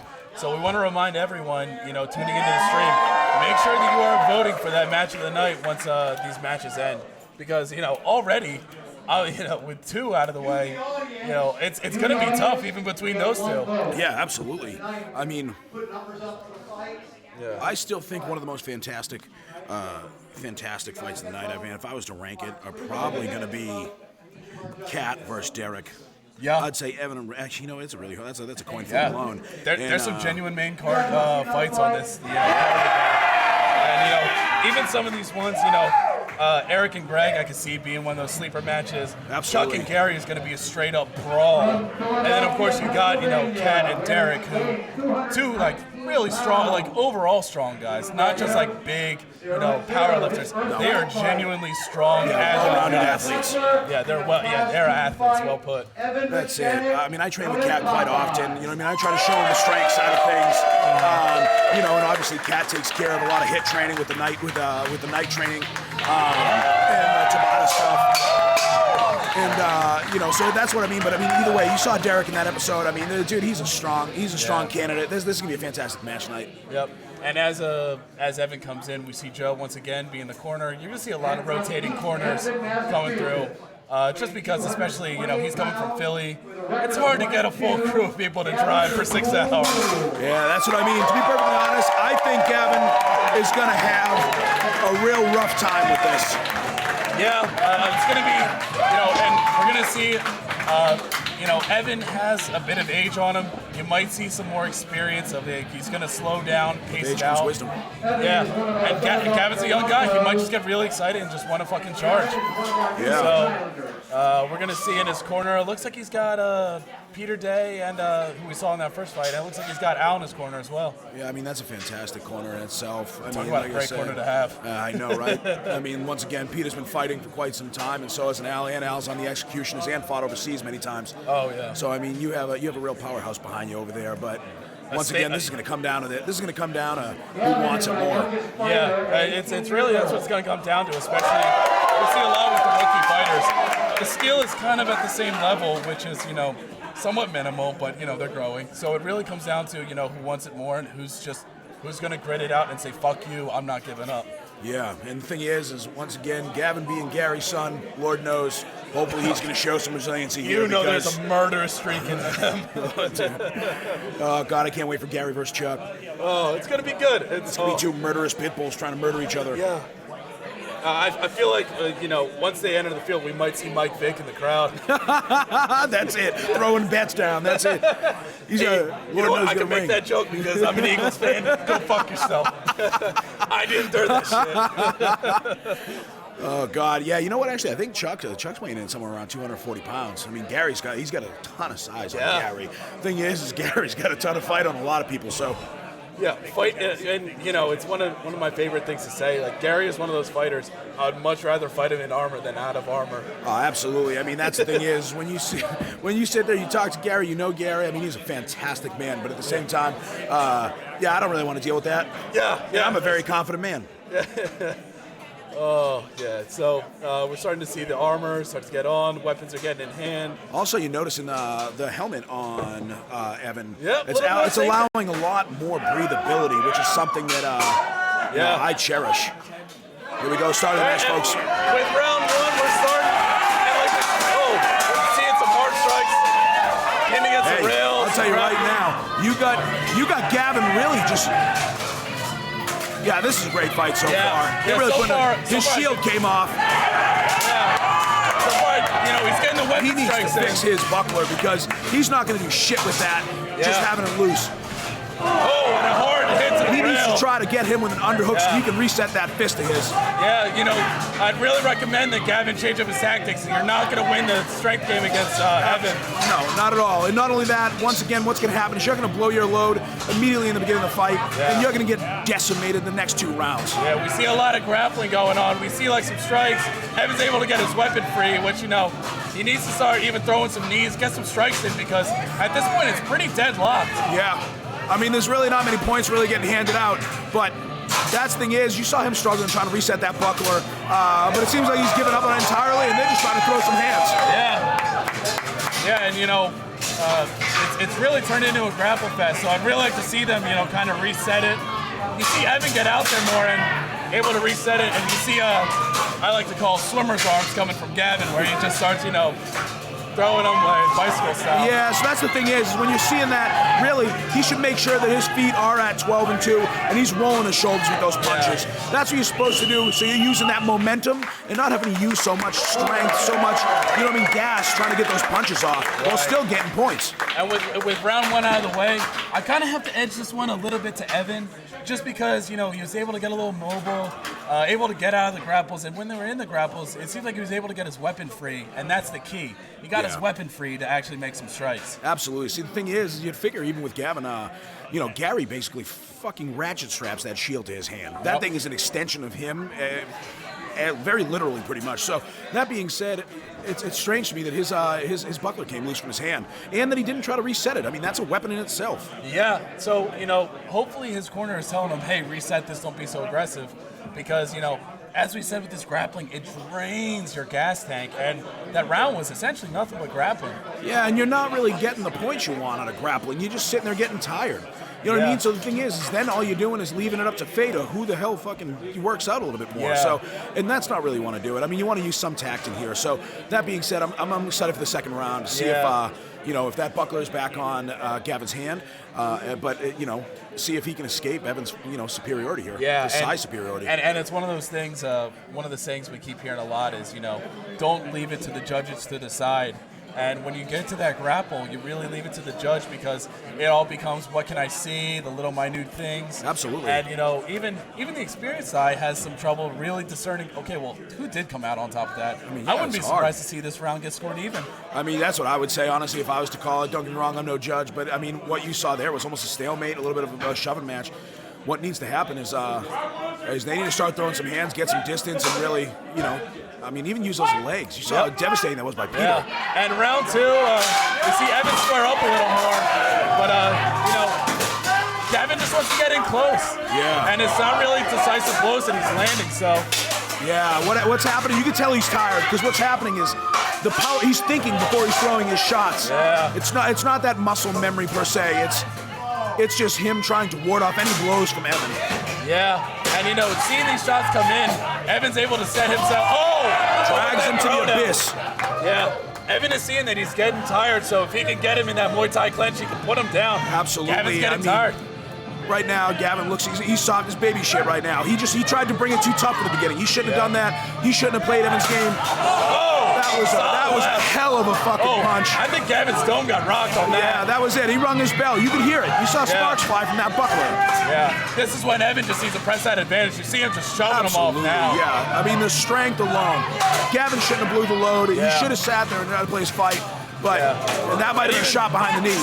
And even just these, you got to watch those behind the knee. Yeah, you can hear the judge calling it right now. That was his shot, but honestly, you can tell that was intensive. He's blind right now. That's how gassed he is. Yeah. So, it's one of those things. Evan needs to capitalize on this, because we saw Gavin is not really that solid right now. Evan needs to just dig deep, make a few big moves, and then collect your tank later. Gavin's scoring points right now. But Evan is gassed. He's straight up gassed. Yeah, you can tell. You know what though? It just seems like he's shut off, and Gavin has maintained just a slow, horrible burn. Yeah. Which, to be honest, he might have got that second round with even those silly little shin shots. Honestly, I would probably give it to Gavin as well. I think you're completely right on that. It's like we said before with these rookies. A lot of it comes to who wants it more. Absolutely. And, Evan, really kind of, and it's one of those things, you don't need to just constantly have offense. Pick your offense and make it big. You have a big moment, that sticks in the judge's mind. Absolutely. It's a chess match. You know what I mean? And the thing is, like you said earlier, don't leave it up to the judges. This is your fight. You dictate it. You set that pace. Exactly. So with round 2, I definitely think we need to see, at least from Evan, capitalize on those moments, get your gold when it counts. And then just step out and reset yourself. Absolutely. Have him run to chase you, tire himself out. That's actually what I thought Evan was doing, man. I thought he was actually trying to sit back and just gain his breath so he can kind of get a couple of decent shots. But it seems like what happened is his gas tank started to tap out. Yeah, we saw it a little, but if he just needs to keep it up as we head into this third round. So, I think this is going to go to a fourth round. I don't think there was a clear win in that first, I think we're going to see a 5-round fight. Yeah, this one's really close right now, man. I mean, I think this third round could be a make or break, but I mean, if it goes like those first 2 rounds, it could definitely go to a fourth to determine it. Yeah, we're seeing a little bit of helmet trouble with Evan right now. Yeah, it's probably that chin strap. That fucking thing always slides around or whatever. I mean, I have a beard, so it's like anyone that knows that. I try to sit there right on my chin. My helmet popped off every single fight I was in. Yep. Yeah, and, you get good style points, but there's something about having a clean chin for a strap. I look cool as hell, but yeah, it's that's the thing is like I struggle with putting it under my chin because when you get it face palmed, especially with a buckler, now your breathability's gone, your vision is gone, and now you're getting choked, which is a pretty serious thing with that chin strap. And with round 3, we're starting a little more intrepid from that, like a little more cautious from Evan, but he's able to wrench him, which is good. He's going to get that takedown, and there it is. Perfect takedown done. Yeah, they're resetting the Got fight that overhand right now. grip. There we go. They're resetting it. Yeah. So, Gavin needs to strike and back up. He's pressing the advantage, shoot up. He's fighting like his old man without the size and experience of his old man. Yeah. That was insane. A little bit of like a spinning back fist there. But that was actually wicked sick. I'd win. He'd get the fight as far as I'm concerned with that one shot alone. Yeah. So now if Evan throws some knees, throws some strikes, or even just... Oh my God. Even this Hopefully that didn't just bend his hand really bad. That just got caught in between the railing. That look pretty. We see a count coming from the ref now. If he doesn't get up by 10, this might be a knockout. Looks like he got up. Oh, but he's looking for his... So he's not that dazed and confused. He's looking to the corner for it. No, he's not, but he is definitely completely out of gas. Realistically, Evan should try to sit here and take a few breaths and maybe just land some strikes to secure this points. Or even if Evan can keep pressing his advantage with his weight and just get some takedowns. Yeah, he's trying to drag it around. He's able to turn it, kind of press him against the rail, but he needs to capitalize on this gap. Absolutely. He needs to get some distance and throw some shots. Or even just play defense, because he has takedowns and some strikes. Press the advantage. Keep going. Keep going. See, there we go. That's Evan listening to his corner. He's far away from his other corner. That's a clear advantage in itself, because you have someone, when your gas tank's done, your thinkability in a sense is just really kind of clouded. So, I mean, that was a pretty good advantage just to be able to listen to Joe. I could see them connect eyes and listen to his corner, and he got a good shove. And we can see Gavin is really starting. Both these guys, they're fighting hard, and the gas tanks are really starting to show it. Yeah, these and you got 70 really pounds of armor. Tired. You know what I mean? Like, obviously, you have to account for the body weight. Like, I mean, I'm sure you ran into it. I mean, 70 pounds of 60 pounds of armor on your frame, man, that really weighs on you. Exactly. And I'm going to be, Evan might have won that last round, even with that last charge that put Gavin against the rail. Yeah. It was enough to really give him that round. But we see the judges deliberating, and we're going to see, we might have the end of the fight here. In all honesty, if I was to call the fight, I'd think that Evan got this fight. I mean, I don't think it was by waves length, because you could tell his gas tank died too. But at the same time, oh wow, they're calling for a fourth round here. Yeah, I think we're going to see that fourth round come in. I mean, this is you can see Evan Simon getting strapped back on because he took his helmet off, probably take a few breaths, but which I guess I can kind of see as well, because I would probably give Gavin that first round, but he really fought for that first round, and now Evan is able to capitalize on his depleted tank. Yeah, absolutely. You can tell that Gavin's dead, but you know what? Even though he's done, he's still landing those shots, even if they're mediocre. A point's a point. Yeah, and something to keep in mind with this as well. This is not a duels where light taps count. They are looking for some actually dedicated hard strikes. Blows. Yeah. So we're gonna. So as we said before, that we want to be a little methodical. I think Evan should just press the advantage, finish him off, push him into the corner, make sure he's landing those. But this, you know what? I'll tell you right now, Gavin has heart like his old man. That's for sure. No, there's no question about it. He is just not dying. And to be honest, if I was him, I would have laid down probably 20 minutes ago. Oh, absolutely. I'm already over it just on his behalf. The amount of heart these two have is unreal. That was a rough ball on their knees. And unfortunately, both go down, and it looks like he's trying to get his helmet off. He might have got a TKO on him. If he gets up, he might get this. I can't. Gavin might have the KO on this. I don't know what just happened. This might be the savior for Gavin. Gavin might have just taken it. Because if he just got TKO. Wow. Gavin's heart and will to live KO. is what absolutely just set that pace, and that's to show you how easy this can go. Because that's. People don't think maybe that's an actual skill, but guess what? If you're willing to stay in the fight and die in that fucking place, I mean, there gives you the advantage. And Believe it or not. and it's one of those things, and I love to see it. This was pure heart and determination by Gavin, but rounds 2 and 3, he really did look out of it. And you just keep fighting, want it more, and you could get the KO win like this. And it's great to see an underdog really come back from that fight. Absolutely, because you could see Evan was definitely getting more shots. He was using like a superior dominance in there with his size, his weight, and Gavin's gas tank was sheerly depleted. But guess what? It got some clean takedowns too. Yeah, that gets a lot of points. Yeah, points don't mean shit with a TKO. So yeah, that's not even TKO. That's a straight up KO. He is on the ground. Yeah, we don't need the judges to confer anything. He's fucking out. I saw him start tapping his face. He was fucking pissed in that helmet. Yeah, and it's really a shame too because those two really fucking fought hard.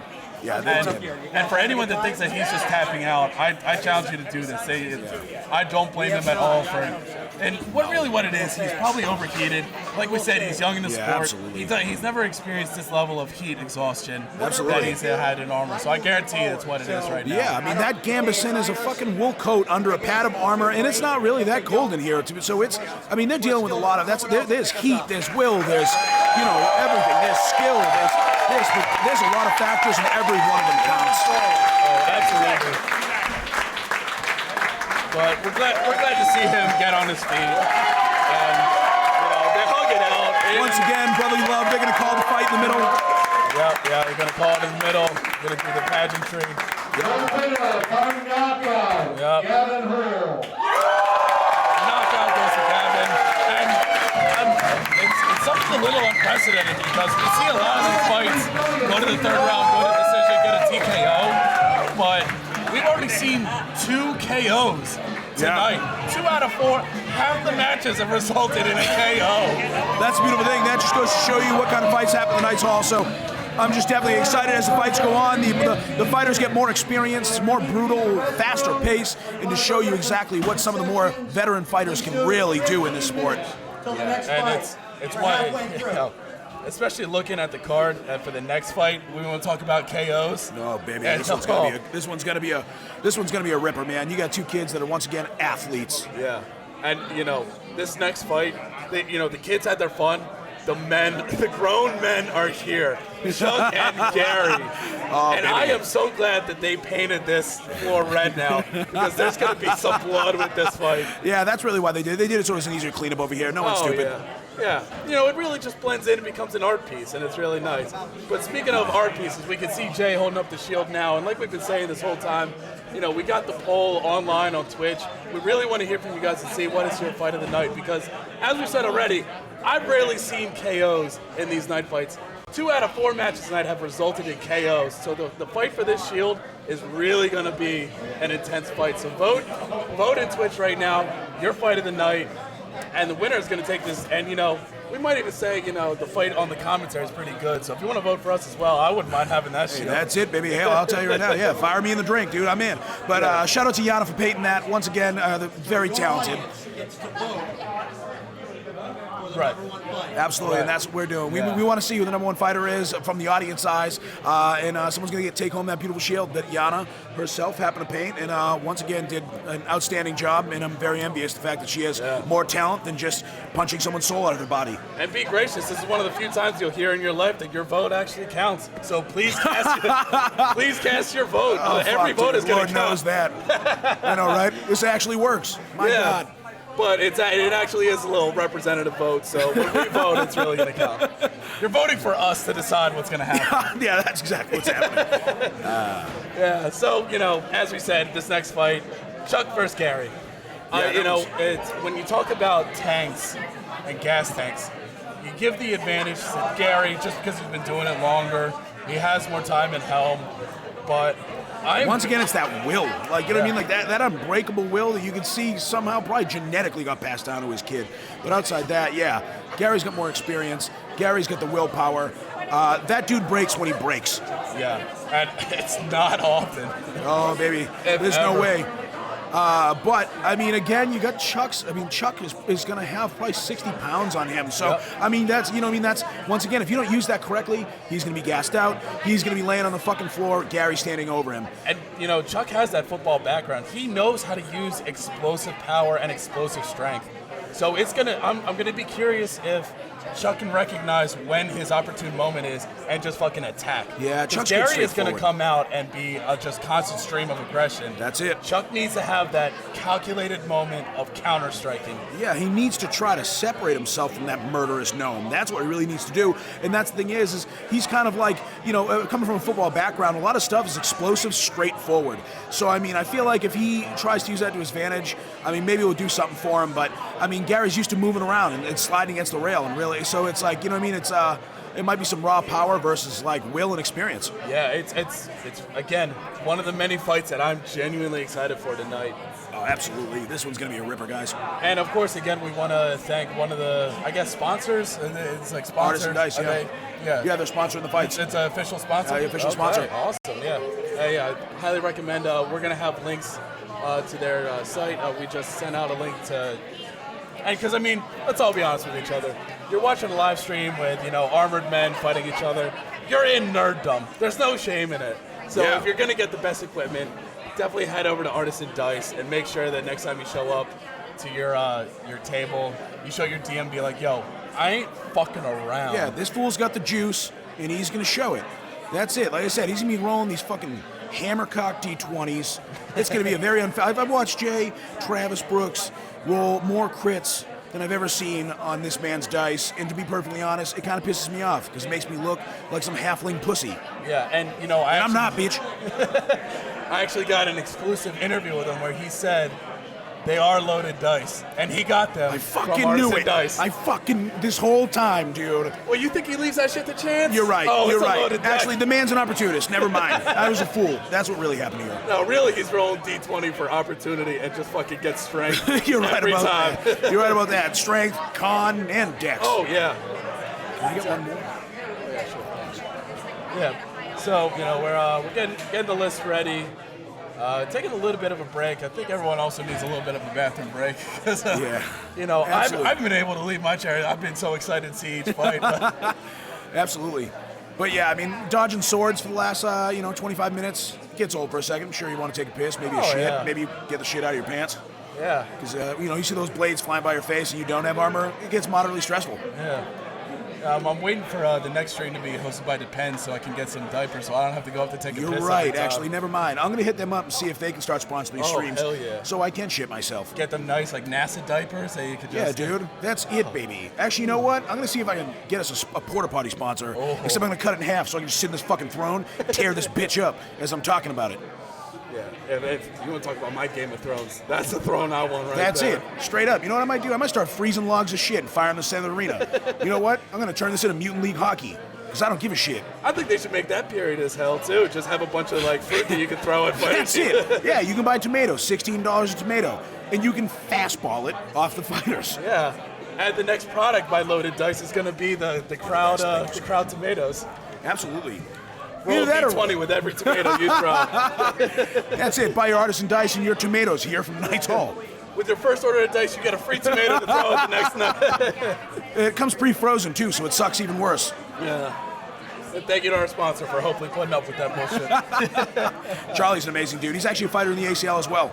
Oh, is he? Charlie Brumfield. He fights out of Texas. Oh, this is Charlie's. Absolutely. That's who great. owns Artisan Dice. Great fighter, resilient. You can see him coming up in the ranks. He's putting in the time in the kit, putting time in the list. Not only that, he seems like he's doing a real great job with those guys down there trying to get new fighters. So, I mean, realistically, he's good for the business. He's good for the list. He's good as a teammate and probably as a friend. So, Yeah, and I've gushed about him multiple times on my own YouTube channel, ACL Nightlife.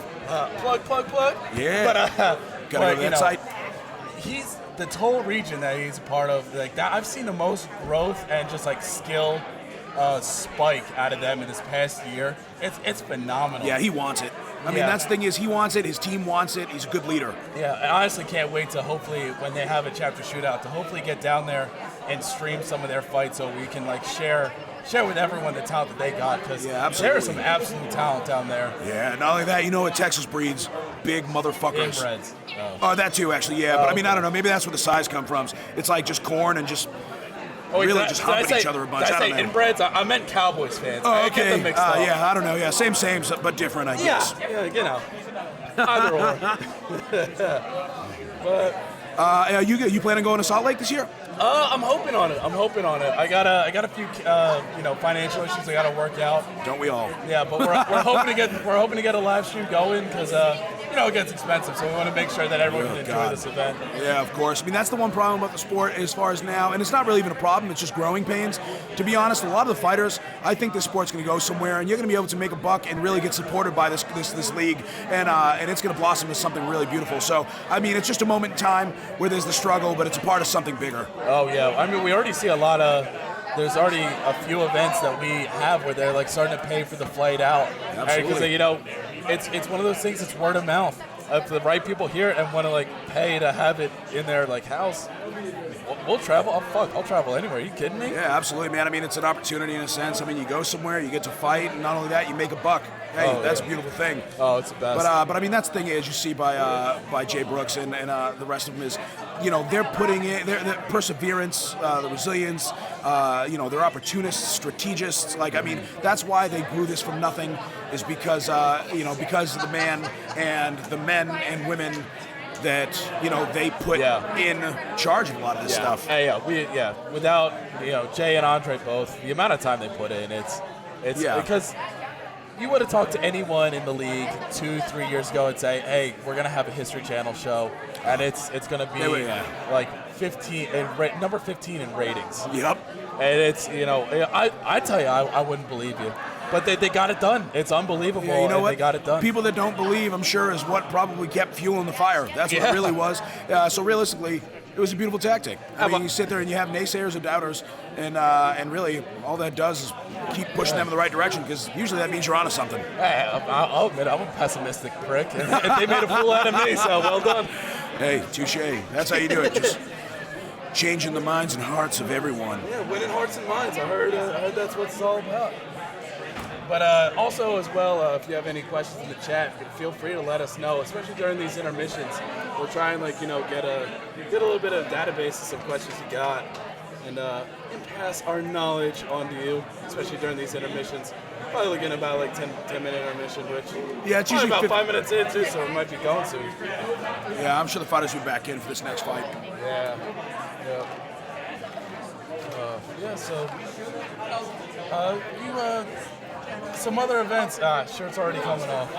Yeah. I was wondering how long. It's about halfway through. It makes sense. But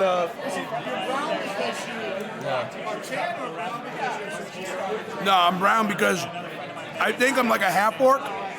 I'm a product of. I think I'm just a product of non-consensual stuff.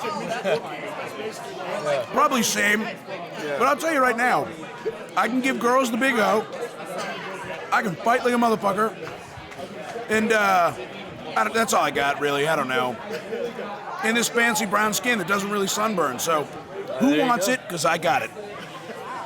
And while we have this intermission, too, you got to, kind of run down the Knights Hall events they got planned. I'm trying to think what they got in the short term.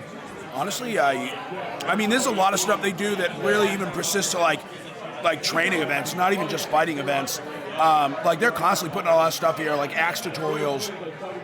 So we're getting early word in now. Looks like, sad to see it. It's a real disappointment, but family shit happens. So unfortunately, every card is subject to change. But it looks like there's some family issues with Chuck, so he is not able to make it out tonight. So it looks like that match is officially going to get scratched, which, That was the fight of the night. Yeah. So I guess since they're fight of the night and they're not here, we'll accept their shield on their behalf. Yeah, we'll take it. We'll cut it in half. We'll be all set. Yeah. We'll make bucklers out of it. Exactly. So it looks like the next fight that we're going to get into is going to be Eric versus Greg. This one's going to be a killer one anyways. Once again, we got two athletes. We got two dudes. They're going to show that they can run, they can stick, they can move. They're going to show a lot of strengths and not a lot of weaknesses. And this is actually going to be the interesting point to that, because like we said, they're kind of lighter guys and kind of more geared towards flanking and running. But they're using an axe and buckler, which traditionally, I know, it's a very close range weapon that, really, you just want to get in there and pound them. So I'm going to be very interested to see how they change up the tactics. Yeah, that's actually really exciting, to be honest, because you'd figure that maybe give them sword and shield or even a long sword, so they can do exactly what, runners, I guess, generally would do, or, I guess even in duel matches, but this could just turn into a brawl. Yeah. With two guys that have gas tanks. Especially like those people that have gas tanks and they like the runners that really can like have high stamina.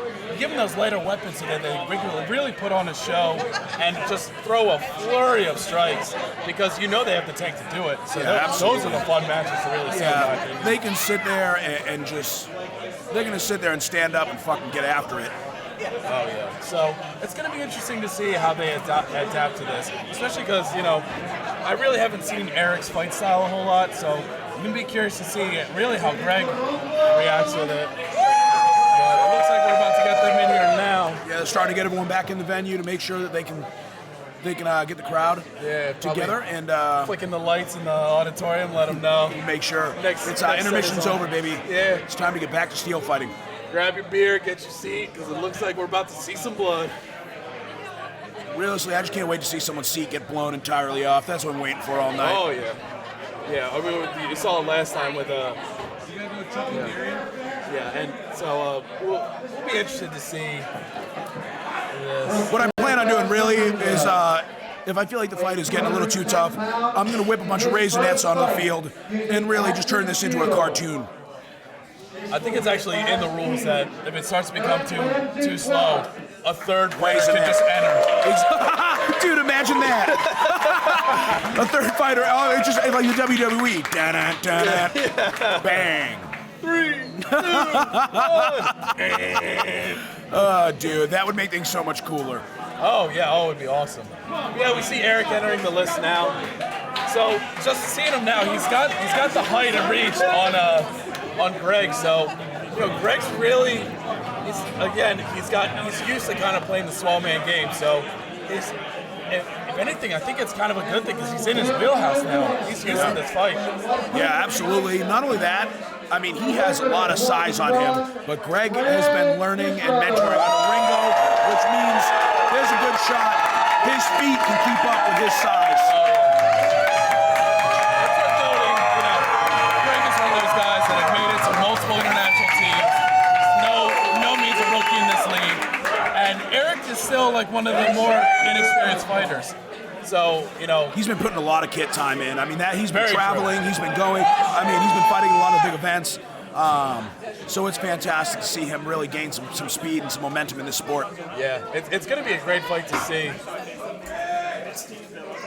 And especially, I'm looking at Eric's weapon now. Like axes can be fairly long, and you can have some finesse with them. That is a short axe. Yeah, you know what? Honestly, if I was to look at that and see its advantages, I mean, that's going to be good because you don't get a lot of weight really bounce around. So that's good for a punch or maybe even to hook a weapon.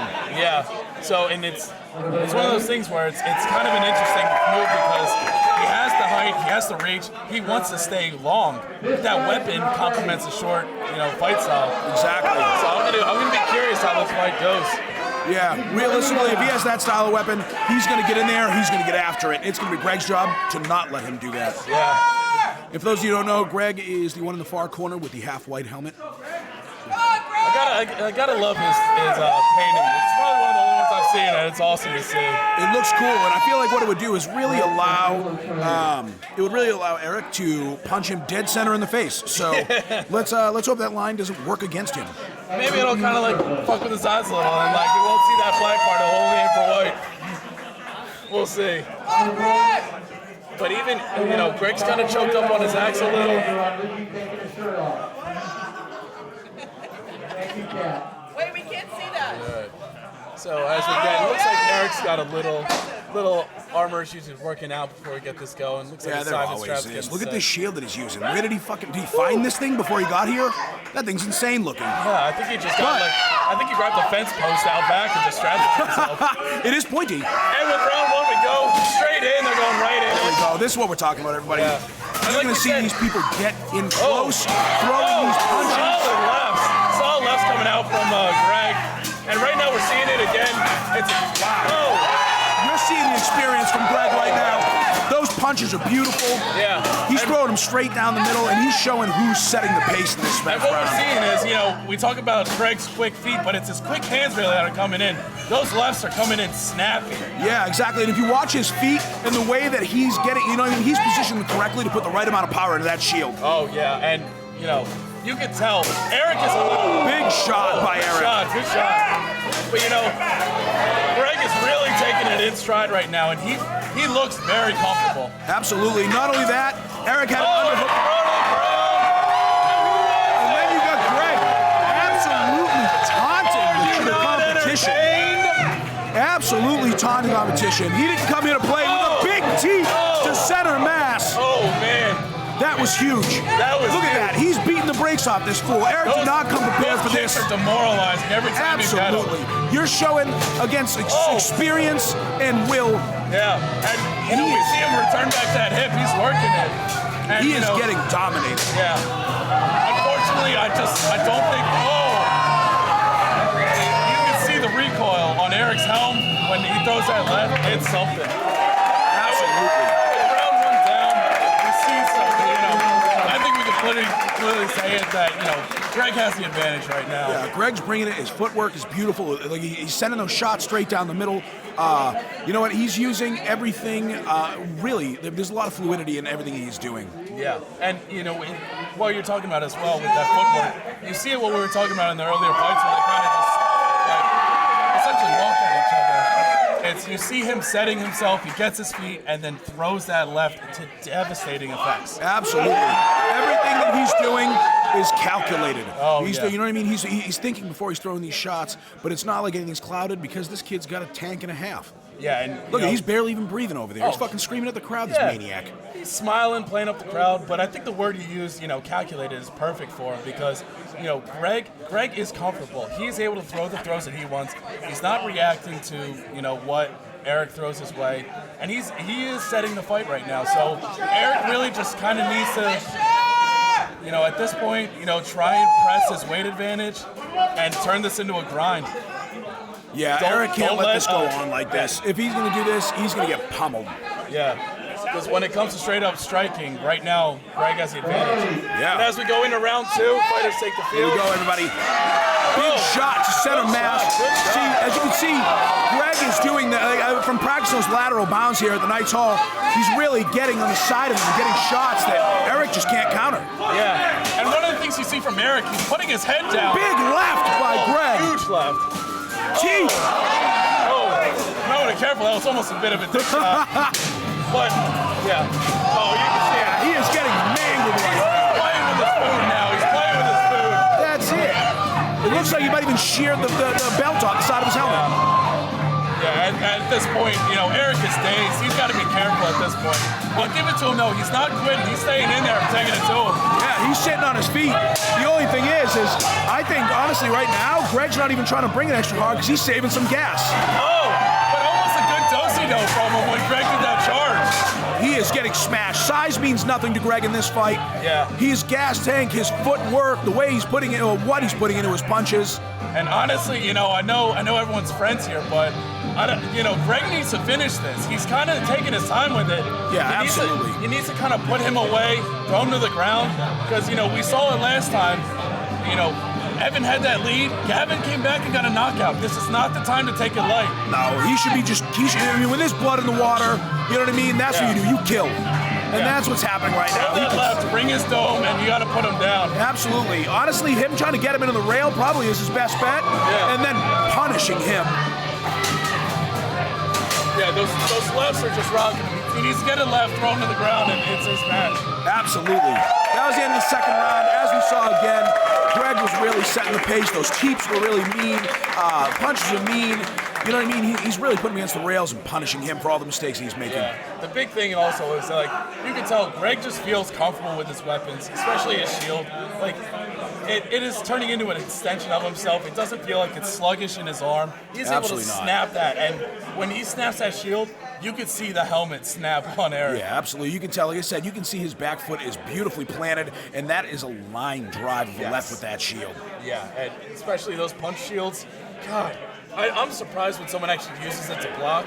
Those things are just a boxing glove. Yeah, absolutely. But and like we said, Greg cannot take him lightly. He's got to stop hamming it up to the crowd and really just put him away. Yeah, that's the thing is like, it's all fun and games. It's great to put on a show, but we're here to fight. We're here to see him really punish him for all the mistakes he's making, or punish him for his lack of experience, because that's what's going to humble the other fighter, is realizing where you went wrong. And because you never know, this could actually just be a tactic of Eric. He could just be playing possum. This third round, he comes out, just rocks him, and then just puts him out of the fight, all because, he was playing with his food. Lord knows that exactly. That's actually a perfect way to put it, because that's the thing is you never know. I mean, that's what's beautiful about combat sports. Man, that could be a one and done. Yeah. So, with round 3 picking up, underway. Fighters taken. We'll see how this one goes. You can see Greg really isn't trying to punch with that right hand. He's really he's on the bottom of the helmet. He's there to swing and get those really hard hits. Yeah, and we see that short axe just really can't land any strikes. If he had that longer axe, he could stay out of range and try and play it, but that short axe is killing him. Absolutely. You can tell that honestly also Eric's casting is just not keeping up. Oh, another one. Oh, and a third one. Are we going to see 4? Here comes that was a hat trick. Clean hat trick. Yeah, he's going to stop swinging his arms. He's going to keep throwing those punches until he kills him. Bang! Bang! Oh, there's 4 right there. Killer teeth. There we go. He's got to put him away now, grapple him and throw him to the ground. Yeah, I'll tell you right now, Eric's resilient. He is not going down despite the shots. But this is point after point after point that he is. I got to say, of all the shots I've seen, like punch shields, those are some damn hard shots. Yeah, I mean, well, if you think about it, that shield might only be a few pounds, but at the same time... Great body work from Greg, just dodging that blow. Absolutely. That's the thing is, that shield might be 3 pounds, but his arm probably weighs 10. Essentially, that's a 13-pound hammer. Yeah. So now we resume the third round of this axe and shield fight. You see Greg kind of going patient. Another solid left. Another solid left. We got it. He's got that left. We see it. Eric's got to adjust to that left. I'll tell you right now, one of the problems here with it, not that it's much of a problem because the W's a W, but the only thing is he doesn't quite have the stopping power behind that. But at the same time, it's enough to completely slow Eric down and play Greg's game here. Yeah. Yeah, and it's one of those things, one of the fairly newer fighters, so it might also just be that, the kit was not able to take it. If he had, a different helm that he fought in more and stayed a little sturdier, it probably could have been a lot better, but, he was really getting rocked in it. Yeah, when you're new, too, especially with a lot of the splint stuff, nothing ever fits like it's supposed to. You don't know what kind of problems go on here, but as far as a sense of athleticism, it seems like Greg might have taken it, and experience, which, once again, it doesn't matter, because this entire thing's a learning experience. And it's one of those things, and we'll get into it. They're going to pop lids now, and we're going to get the announcement of who won. You never know. Maybe the judges saw something we didn't, and Eric actually won this one. Hey, there's a shot. But if that's the case, I'm going to murder myself. So I guess... Self-murder? Let's see what happens when I harakiri myself in the center of this ring with a frozen log of shit. Yeah, it looks like he's getting a little trouble getting his helmet off. Yeah, I think not only that, he's trying to fucking breathe right now. You know what I mean? You could tell he was gassed. Look at Greg, smiles, fucking feeling good, winking his eyebrows. Yeah. Somebody's gonna be here and beat his entire ass. So I vote Ringo versus Ring. That really is Greg too. He really is one of those hands. It's fantastic. Oh yeah, it's great. I'm just kidding. It's great when you actually have the gas tank to still have a fucking smile on your face after banging for fucking 3 rounds. And with that announcement, we see after 3-round TKO, Greg takes it. Really not that surprised, but no slight to Eric as well. Greg is one of the better singles fighters in this league right now. Yeah, absolutely. And on top of that, I don't know. That was something. Once again, this is a learning experience for Eric, if anything. Absolutely, yeah. It's one of those matches you just learn from. And, one of the things that translates really well, I see with the quick guys, is that there's a difference between being quick on your feet and being quick with your hands. And Greg had fast hands. That left shield cross, that was deadly. And that was one of the better ones I've seen. Especially, a lot of people kind of just do a charge and they'll run in with it. Yeah. Just doing a standing left like that.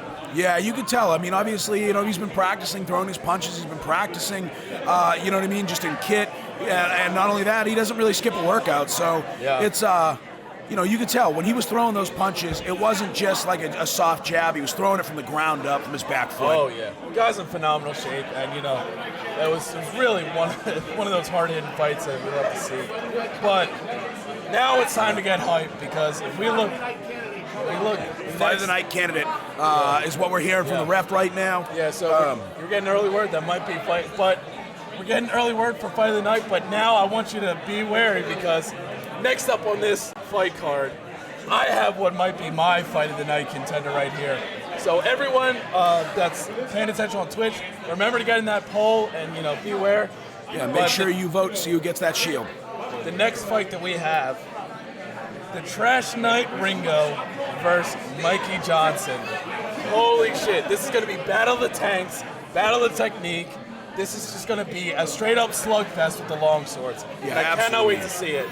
So, Is everyone enjoying the stream? Yeah, we got a lot of people hitting the feed. A lot of people are Say hello to really everyone. blowing up. Yep. So Jay wants to make sure that he says hello. He appreciates all you tuning in, and we appreciate it too. And we appreciate those votes, so make sure those keep rolling in, because Thank you, everyone. that's going to be a great shield. And Having a good time. I'm going to wait till they get drunk and then probably steal that shield. Yeah, absolutely. Because you know what? Realistically, we're the sleepers over here. Oh, yeah. Everyone thinks they're hard because they're going to sit there and fight their ass off to win that shield, but we're going to take it because they're soft. And so, when we think about the Ringo and Mikey fight, the big thing that screams out to me is just straight up, there's not going to be a lot of grappling. It's a long sword, 2-minute duel, or the night fight. So, with Ringo being a multi-time longsword champion, what does Mikey need to do to try and get the edge here if you're in his corner? To be perfectly honest, I think he needs to make sure that Ringo doesn't get inside with that low center of gravity. So he needs to make sure that he's not getting inside on Michael, and I feel like maybe really even abusing him with the hilt, because Ringo, I've seen a lot, is really denting helmets with that hilt to that thing. So I think realistically it's Mikey's best interest to probably keep a distance from Ringo, because Ringo, I think, has the ability to push him around. Yeah, definitely. Mikey's one of those people that he's kind of deceptively strong, because you look at him and he's thick thin. Yeah, so, he's got some impressive strength on him. You get a lot of the local fan favorite is Evan Ringo from the Knights Hall. Not only that, I don't know if you heard it, but champion on the Night Fight television show on History Channel. You've seen him on the 2-on-2 in the final episode, and it's multi-time longsword champion in all the IMCF, or not IMCF, excuse me, but all the ACL national events we go to. So it's really, I'm really excited to see this one. Absolutely, his footwork incredible, his strength incredible for his size. His skills, his longsword, it's fantastic. But you know what he doesn't have? Michael Johnson's beard and hair. That is very true. And also important, he's got Michael Lewich in the corner with him, another really experienced guy. And, as Mikey enters, we're trying to see who's got in his corner. And Mike Lewis, leader of the Boston Dark Knights. You got to show the corner some love. Absolutely. I mean, they deserve it. Once again, I feel like they're integral to every single fighter, because they're going to sit there and be able to take, from a different perspective. Yeah, because the fighter's just trying to survive. They can't see everything. The corner man will be like, hey, he's stucking his head low when you go high.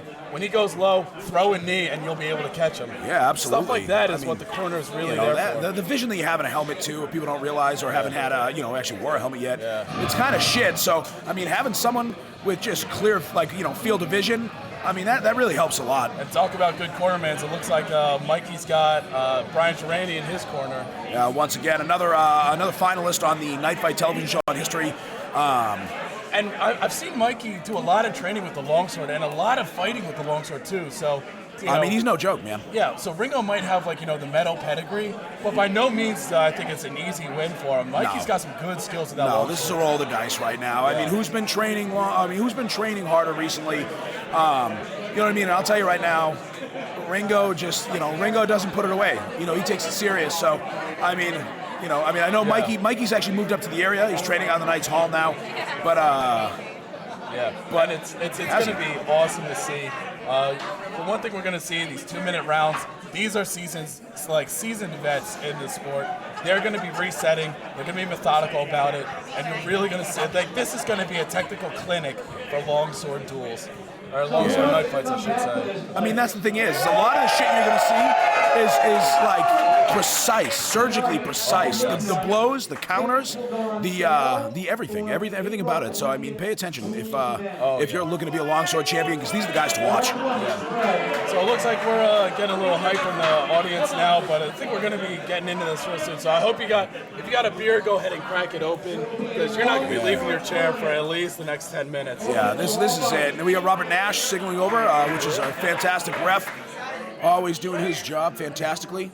Starting the fight in the first round. With round one, the two fighters slowly approach the center. Oh, show respect. Yeah, there we go. Some love. Gingerly. There we go. See, this is much different from other fighters because they're not charging in right away. They're not doing this. They're feeling each other out, seeing what move is going to be coming next. You're going to see them like feel each other out and take a look at their like technique. It's going to be really slow.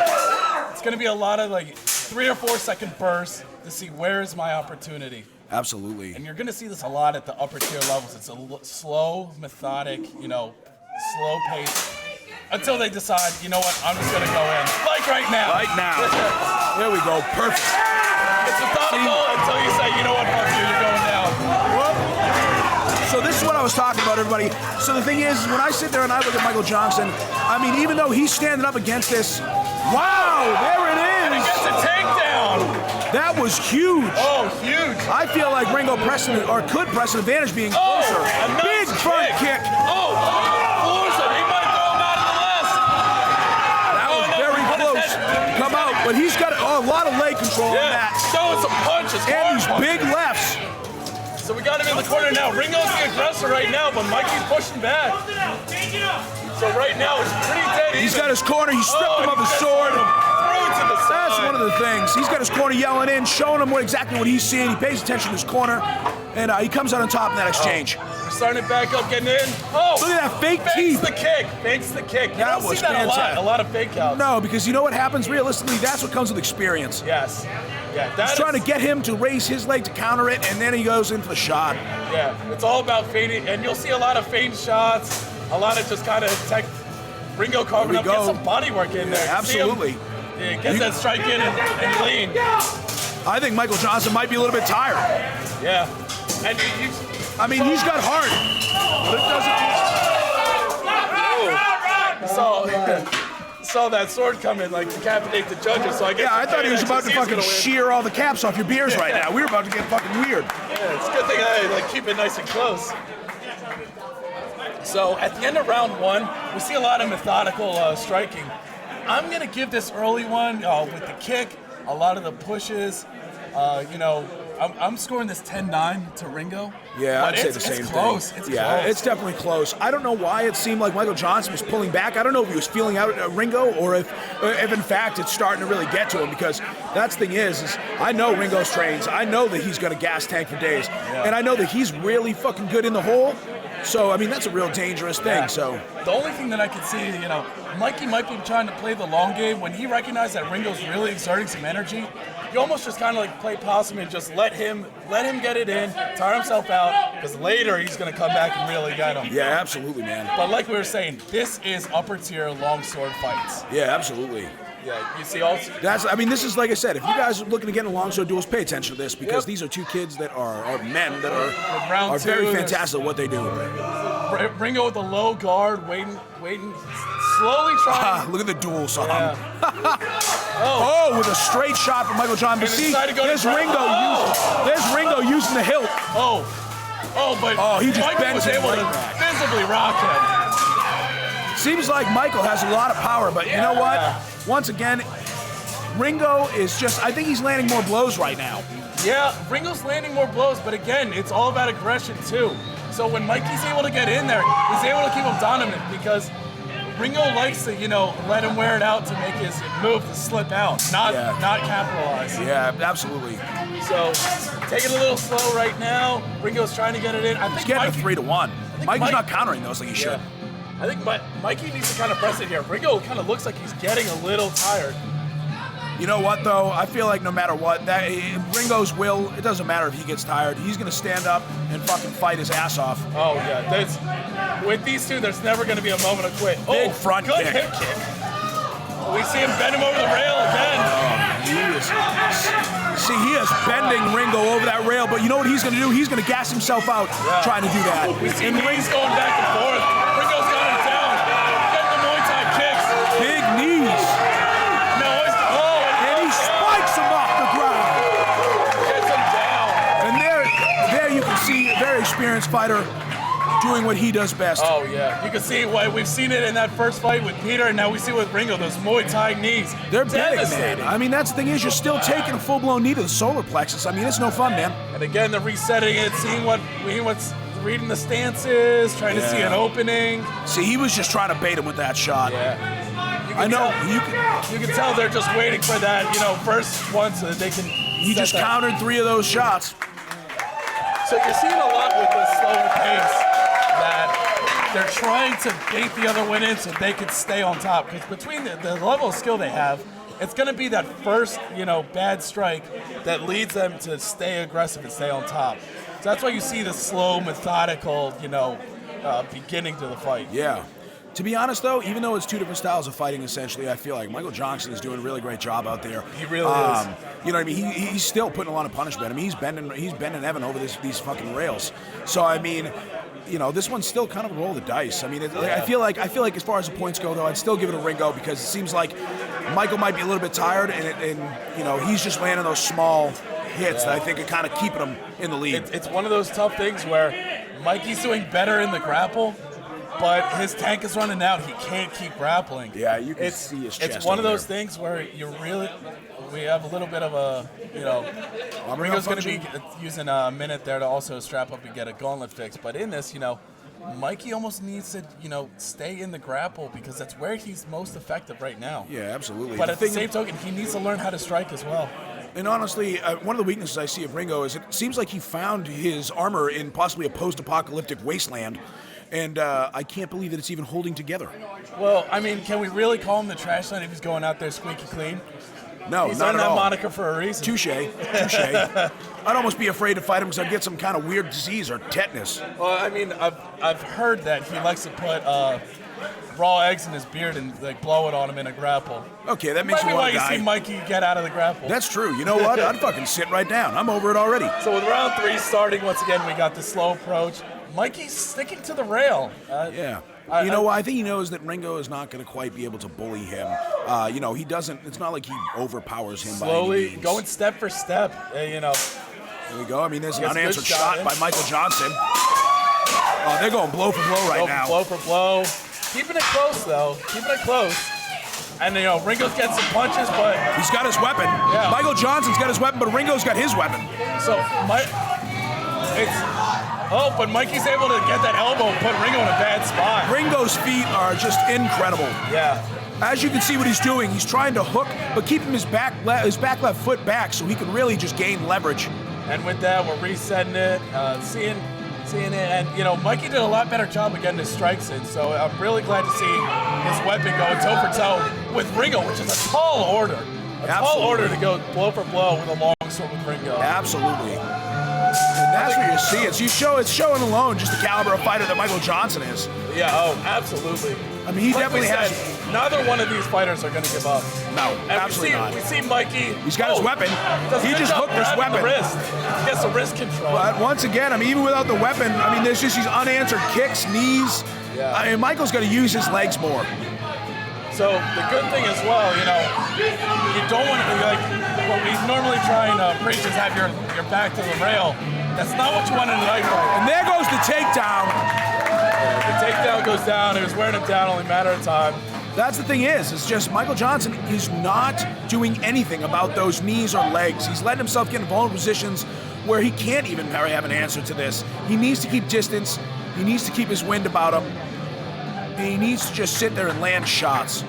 Yeah, and Mikey almost needs to start the grapple, but then get out of it immediately. Because he's good once he's in the grapple, or initiating the grapple. Once the grapple sets in, Ringo's able to turn it around on him. So he needs to get that initial aggression and then get out of dodge. Absolutely. There's just a lot of unanswered shots out there, which that's not a slight to Michael Johnson by any means. Once again, I think Michael Johnson probably one of the better singles fighters probably in the country, and not long from now. Oh, yeah, and, it's really a shame that, Mikey is really one of the best fighters, singles that there is, but going against Ringo, it's a tall order, and he's really doing well. He's doing a great job. Yeah, it'd be a nightmare no matter who you are. I mean, realistically, even if you were a much larger fighter than him, having to deal with him would be a fucking nightmare. And we are going to round 4. I think a lot of these rounds have been draws because a lot of the grapples, they go blow for blow. A lot of the strikes, it's minuscule. So this, I don't know if this is going to be, this might be a 5-round judge's decision. I mean, it could be. It's going into a 4th round for a reason. Yeah. I still think Mikey's aggression is actually great. Yeah. Look at the shots that Mikey has landed have power behind them. Yeah. So that's the thing. Ringo's not stopping. Yeah. And Ringo trains to just have a flurry of shots, and that's what he's used to. But right now, I would like to see Mikey press in a little and have Ringo's back to the rail. Because, He did good. In UFC, that is ring dominance, so he needs to get in that center ring. He definitely has some size on Ringo as far as height. Yeah. So the thing is, that's why it seemed like he was doing okay, kind of bending him back over the rail when he was. The only thing is he wasn't doing anything about Ringo's legs. Yeah, exactly. Realistically, he should press him into the rail, and he should be using his legs. We see good defense out of Mikey. He's able to block most of these blows. I mean, it might have just taken him a couple rounds to warm up. He's even doing a good job. If he can get those first initial strikes to then put Ringo on his heels, he can press the advantage like we just saw there. Oh, good recognition with Mikey. That Absolutely. But I mean, you saw him. He had his head like in a headlock against the rail. Mikey's really starting to turn around. He's doing a lot better in these duels. He's able to ward the blows, and he's able to kind of like make Ringo kind of like get pissed off and like feel like he's on his heels. Ringo's competitive. If you land the first 2 blows, he feels like he needs to step it up, and then that's when you can exploit him in charge. Yeah. That's the thing is once again, I feel like, Mikey, the only thing about Mikey right now is he's just fighting, 2D. He's just, he's fighting flat. It's like his upper body is his whole kit instead of using his legs. Which once again, those front kicks by Ringo are fucking vicious. Yeah, you know what I mean? really That's are. a heavy. You know what I mean? That's a heavy leg with a lot of momentum going forward. So. And I mean, your hips are really where you get all your stability and where you get everything. So Absolutely. if you're able to throw those off. Although we can see Ringo start to move a little more flat-footed when he's starting to. His engagements get a little flat-footed. He gets the kick in there. You can tell he knows he's behind. He has to pick These it two up. fighters right now are fighting like hell. Yeah. So Ringo's Big doing a front good job of getting 1 strike in, getting Yeah. 3. What you notice about Ringo, honestly, is the fact that he never lets up. Big takedown by Ringo. And we got Robert Nash with the count right now. But Mikey's getting up. There's no way this is how he lands it. Taking his That time, being catching said, his what you breath. notice about Ringo is it's his game. It's his pace. He'll keep going. He'll keep landing shots. It's a points game. That's one thing I would like to see with Mikey. When they do their initial posturing, Ringo's the one circling and kind of almost like stalking his prey. Absolutely. So I would like to see Mikey, try and set the terms for that initial as well. Once it gets going, he's doing a great job of, countering some of them. But I hope the judges are like writing this down because these are getting real too close to call. Yeah, absolutely. Yeah. Like I said, I think the one advantage that's going here is that Ringo, Ringo is not. He'll throw 1,000 shots because once again, it's a points game.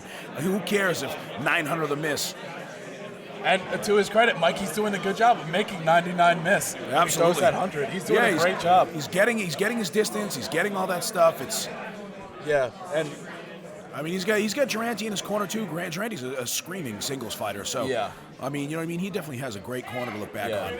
Yeah, the corners are in this type of match where really they're so, I don't want to say like even, but like they really are evenly footed. it's really the corners that are going to be the difference maker when it comes to this fight. Absolutely. So we start round 5, the final round. Blood needs to be just spilled, or else I don't know what staying the judges are going to do. So I would like to see Mikey circle around so Ringo's forced against that rail. So circle left and pin him in that corner. Absolutely, but Mikey's just waiting for him to make a move so Mike can throw a counter. There were some big shots by Mike Johnson. Good foot movement with Mikey. He's able to step back and avoid some of those blows, but... Oh, good movement. You can see it's like tip shots, not really a whole lot of power. Absolutely. But see, that's the thing about Ringo, is he's going to keep throwing shots. And the thing a is, the lot way of he's those- bringing up the hill, he's going to defend against some blows. Yeah. And... Looks like we got a... Yeah, we see them, once again, when the grapple starts, Mikey can push him. Absolutely. So as long as Mikey can keep pushing, but then get out, that's going to be the key. I think Mikey's got the strength. I just think Ringo has the footwork, and he's capitalizing on these leg shots. Oh, but Mikey goes down. Mikey goes down. Stuck in the corner, Mikey's down. It just seems like the Looks foot... like he's going to be trying to get up here. Oh, it looks like we might have a knockout. Another KO. EMT's rush over.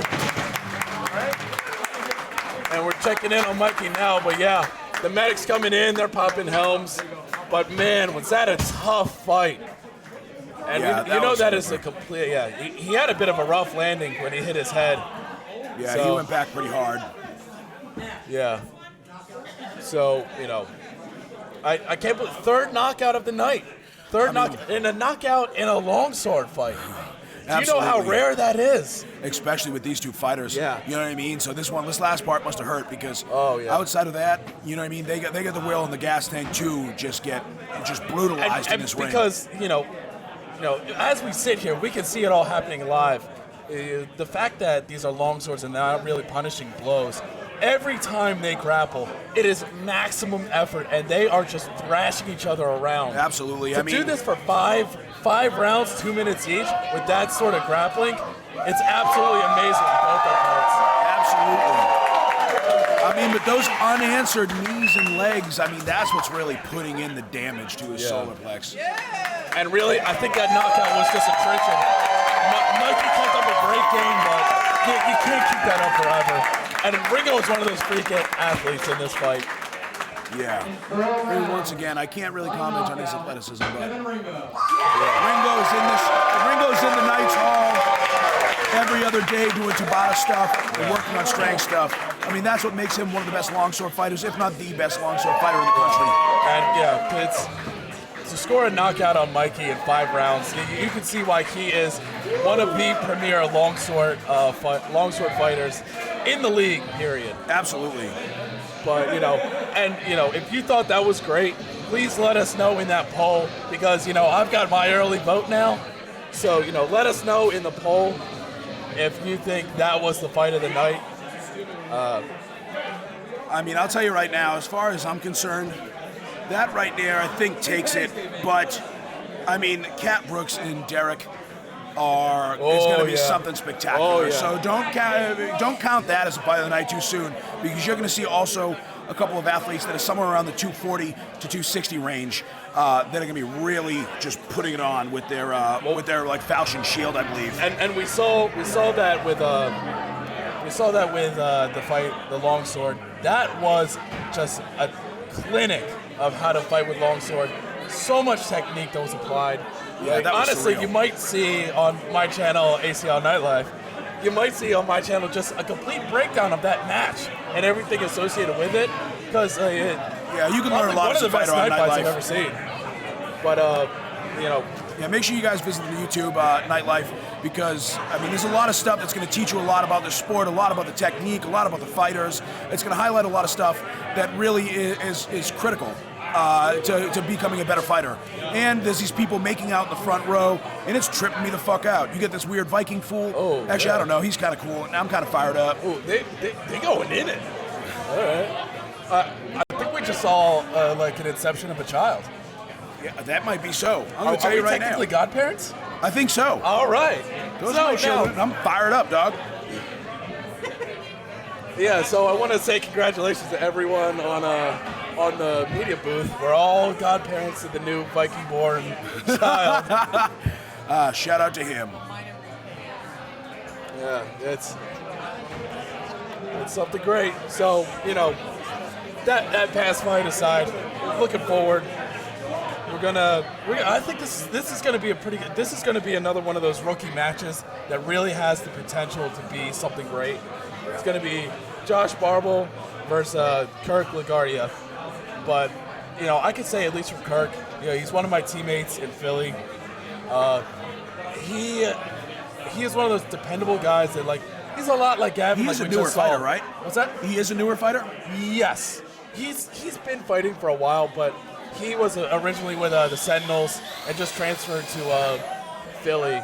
But he's probably about a year, maybe a little shy of a year fighting. I mean, that's fantastic. Plus, these are two really strong teams. I mean, New York is fighting all the time, and Philly's got a really screaming team down there. Is that Josh that is with us? No, that's Logan. Oh, that's Logan Greer. Yeah.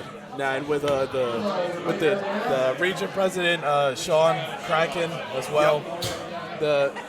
Not to toot my own horn or nothing, but like the Rhinos are really becoming what I like to call one of those merc teams, where you know they're not in the running for like you know the top team. But when people need mercs, they usually try and look at like the Rhinos or even Baltimore. Yeah, absolutely. I mean, honestly, one of the things that there is a slight advantage to the Northeast here is, I mean, the access to a training facility from some of the best, it really gives you like a pretty good advantage. Yeah, definitely, man. So it looks like we're about to bring these fighters out. We got Josh coming out.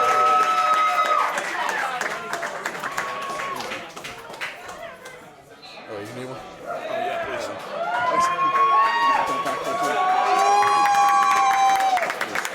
Coming out, we got Josh still in there. Got even a little St. Patty on the beard. All right. Here it is, baby. Yeah, good call, McGinnis. Yeah. Thank you, my friend. Oh, thank Kraken as well. Got support, giving some actual good support, some beers. From Jersey City, New Jersey, weighing 201 pounds. Yep. And it looks like we got Kurt coming out as well. Kirk LaGuardia. Kurt, my boy. Let's see how it goes. And it's going to be curious to see. So, Kirk is traditionally what we like to call a melee fighter. He really hasn't had that much singles opportunities. But I'm going to be excited to see him kind of come into being singles fighting and really see if he can, come into his own. But it's really something we're seeing with a lot of these newer fighters as well, especially since Night Fight, the show, really made everyone be a well-rounded fighter. With these melee guys, now are forced to do singles.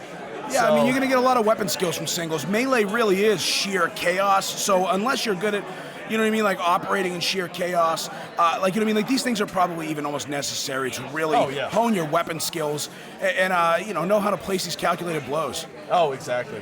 And I mean, yeah, melees are fun and all, but if you want to get a tank on you, this is where you build your gas tank. Oh, absolutely. I mean, look at the Ringo Johnson fight just a second ago. Well, that was 10 minutes of fighting. You know what I mean? Talk about a gas tank. Yeah, and that was 10 minutes of seriously top-tier fighting. Absolutely. Like I said, don't hold your breath, guys, that was the fight of the night either, because Cat Brooks and Derek Flinkroff is going to be is something to fucking really watch and pay attention to. If Ringo and Mikey are going to be the technicians tonight, Cat and Derek are going to be they're going to be the pit dogs of the night. Oh, absolutely. They're going to be the nuclear bombs. Yeah. Oh, it's going to be fucking great. So here we go. We got Josh Barber in the corner. He's got his old lady. Yep. Trying to make sure that he can get his gear adequate so he doesn't get his skull punched off like Ringo almost did with that sword. Yeah. And we're going to see, I think I saw Kirk did have that strap on his buckler, so I think both of them have their buckler strapped, so I'm going to be curious to see if we see a lot of those haymaker lefts come in, those southpaws just rock them. Yeah, absolutely. I mean, that's the thing is Josh definitely is a striker. Going with the sword, that's the thing that always kind of confused me, is that like sword and shield, you have such a long weapon. You're not, try to get a lot of power out of it, but that's why I think you could really like shock them with that buckler and send a shot. Started the left. Trying to get a strong Big shots. Yeah. We got these two guys. We got to make sure they don't get gassed out. Yeah. Kirk's got some great leg movement. Absolutely. He's light on his He is moving so fast. Good block Very there. laterally. Yeah. You know what? This has turned out to be a great match, and it's only 10 seconds in. I hope they pace themselves because this is going to be a long one. It looks Absolutely. like Buckler's coming off from Kirk there. That's the thing is these guys better be able to handle this pace. They are going at something that does not look sustainable, but at the same time, what do I know? Oh, good left from He's got his shield wrapped up. Josh has... Oh, can he get a takedown? He's got him in position. Oh! They both go down, but Josh is on top. Josh is on top. That's going to crush him. Yeah, that crushes that bottom fighter, but Kirk's That a might little have- slow to get up, but He might have knocked the wind right out of him right there, to be honest. That's a pretty big deal. that was a little tough. It looks like that's the end of the round, so what a way to end the round. Yeah, I know. So, You know what? That's good. So, breaking down that round, it's kind of hard to get a clear winner. What I saw out of Kirk was he was blocking a lot more than using his buckler a lot better. His footwork was a lot better. Yeah, I saw. Yeah, his He was dancing moving was great. beautifully laterally, around, getting shots, exposing his weakness. But the one thing that Josh is going to have to worry about is making sure that his gas tank is not depleted by trying to fucking go balls to the walls. He needs to pace himself and make sure that he doesn't kill himself here. Exactly, and it's almost in Kirk's best interest if he does do that to press it, because I think Kirk might have that tank advantage right now, but the one thing I do like to see from Kirk, keep those strikes up and kind of vary them a little. And right now he's throwing his hand speed really isn't there. I'd like to see him get a lot more counter strikes in and really use that arming sword. Yeah, absolutely. I mean, looks like we're about to go into round 2 here. Yep. Let's see if they come out with the same ferocity. Visors In all are getting honesty, I hope straps. not. And it looks like Nash is ready to see some violence, so let's bring him in. Oh, do-si-do, get out of here! That was huge that hits was huge. by Josh That was huge. and Kirk. That was a great move by Kirk, and the judges are going to see that. Absolutely. He predicted Josh from a mile away. Yeah. That's the thing is this is not something where you should be moving in a straight line, and that's what Kirk is doing a great job of. Especially when you see Kirk able to dance. Oh! There we go. That's big. So Kirk's got to get up, stay mobile, and he's got to learn to break out of those grapples. He does not want to absolutely. stay in there. Especially with footwork like that. I can't believe he's letting it get the best of him. Yeah. I'll tell you right now, Josh is a different fighter from the last Looks like night he's a fight little he had. hooked on him, too. Yeah, he's got his weapon on purpose. Big left! Oh. Big left by Josh! He's got him dazed. Josh has him dazed. Kirk's got to Has get out a of there. gravitational force to his suck hole from his buckler. We'll see if they break it up soon. And it looks like that's going to be the round. Yeah. Honestly, I'll tell you right now, Josh is a 100% different fighter from last fight. Yeah. You can tell he's been hitting the gym. You can tell he's been making sure keeping up these Tabatas. And he's really putting in work over there. The only thing I think that he needs to not do is those silly charges, man. Yeah. He's not really getting anywhere with that. He needs to make sure that it's a little more methodical. Exactly. And on that, Kirk's doing a great job of kind of in space. Kirk's winning it, but as soon as they get in a grapple, Josh is having his way with him. Yeah, absolutely. Kirk needs to learn to get out of the grapple. He's good at avoiding getting in the grapple, but once you're in it, you've got to get out. And Kirk needs to learn that right away. Absolutely. So we're going to see if he adjusts that. I'm hoping he does.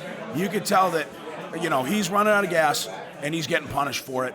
And I think Josh is running out of gas. I just think his will to crush him is doing a good job. But I mean, he's going to keep his footwork up, let Josh run himself out. That's why we see the bigger fighter when it comes down to just pressing your body against it. The bigger fighter has the advantage. Absolutely. So Kirk just needs to don't fall for it. He's got to be mobile. Yeah, he's going to move. He's going to use that footwork, that superior footwork, so it seems, and not get bullied. That's the But thing. like I said, you know what? As an ice hall fighter, it's fantastic seeing the night and day difference. Yeah. So Those- we're on round 3. Big Those ones. shield punches Yeah. are really So just. He's got his weapon. Yeah. Unfortunately, we see a lot of those swimming strikes again. You can tell they're getting gassed. Yeah, absolutely. Yeah. Which it makes sense. This is an all-out slugfest. This is a war. Big left to the side of the helmet. Good initial block, but it opened it up for a stiff left. So, you know, Kirk. You know what? He is gassed out, but he's still getting points. He's swinging. This is Josh's game right now. Big takedown by Josh. Big takedown by Josh.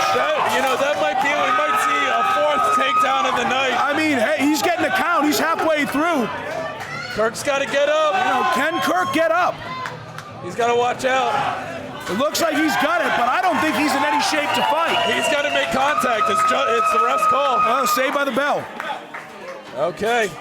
So with round 3 down, it's going to be a matter of did they give it to Josh in that first round? Yeah, I mean, the thing is, this is a shot they might actually end up going. Yeah. Another 4 rounds to see what happens. But those takedowns are big. Josh's aggression is huge. It seems like Kirk's gas tank's kind of failing, man. That's the thing is, he needs to stay away. Yeah. Looks like we're going around. We're going around 4. Kirk and they're getting into the swimming punches, and when you get into that phase and the gas tank gets depleted, the bigger guy has the advantage. Kirk needs to just land one strike and then dance. He needs to just get his point, then get out. Yeah, because right now chase it around. Absolutely, it seems like Kirk is starving to just get punched in the mouth. Yeah. And that's the fucking problem, man. He should not be just eating those punches. He should use that footwork and not. This should not be brutish on his part. Yeah. So we're gonna see. Hopefully, Kirk can get a. We saw some great lightness on his feet in that first round, but. Both these fighters are just dog tired. Yeah, absolutely. Which they should be. I mean, this is 90-second rounds.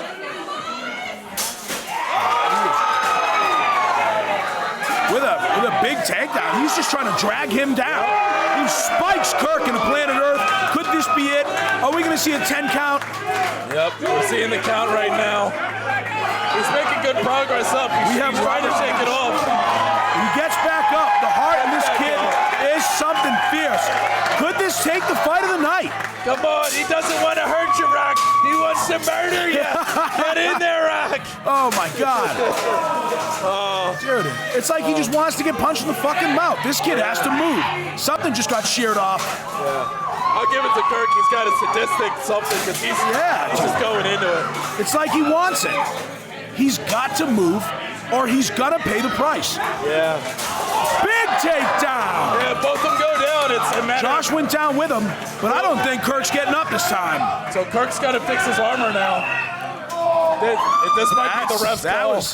Yeah, the ref's going to call it right now. Yeah, I don't know. It's going to be either the end of the round or the ref's decision to end the fight. Yeah, to be perfectly honest, I don't think there's probably much guessing here. Josh has done a great job. I mean, so hasn't Kirk. But I'll tell you right now, from Josh's last night fight, like I said, 100% different fighter. He really set the pace in this.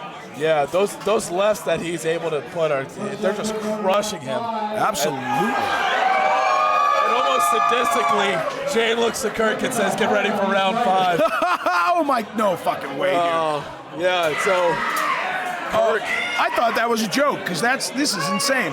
Not that they're going because the judges obviously see something, but it's a case that if anything, this is punishment on both the fighters. The only thing that I can see, Kirk needs to go back to get in line on his feet.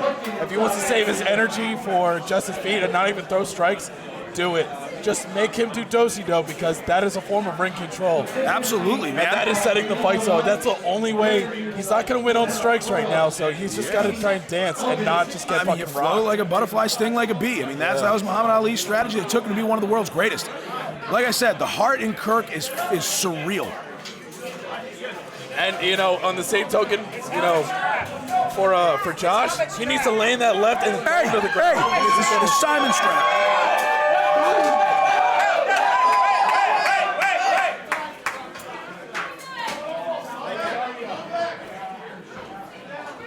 Looks like we had a loose Simon strap right now. It's no sweat. I mean, that can cause a lot of problems if that helmet comes off, everybody. So they're just getting that situated. We get it back in, which honestly, another 10 seconds probably really helps Kirk. Yeah, if anything, it's helping Kirk. And you can see now he's struggling to stay up. And if nothing else, he's got heart like no one else. Oh, there you go. That's what Kirk needed to do. He's gonna, if he keeps that up, he's gonna gas him out. You can see that gave him life. just that one move, he sees like a possible opening. Jesus Christ, this 5th round is already insane. You can tell both fighters are dog tired. Yeah. And someone's just waiting for someone to make the wrong move at this point. Yeah, and it might. With the throw from Josh. Yeah, Kirk's gonna get the count now. It looks like Kirk's chin strap is off. It might. Nash might just call it right now. I wouldn't be surprised. I mean, Jesus, honestly, it might be a safety issue at this point. Yeah. Honestly, I think it's the fact that his chin strap just came off, so they're trying to get him situated. But Kirk has 0 quit in him. Yeah, I give him. It's 0 quit. And I mean, right now it looks like he's just struggling to stay on the rail right now. I mean, I'll agree, but you know what? He's staying on the rail. And 5 rounds of fighting is nothing to scoff at. I mean, are they the only one to win 5 rounds outside of Ringo and Michael Johnson? This is the only one to go to 5 rounds. Evan got a KO. Evan got KO'd. Round 4. Wow. I mean, that's the thing is, and this is 2 fighters. They haven't been at it long, and you can tell that they want it. They want it all.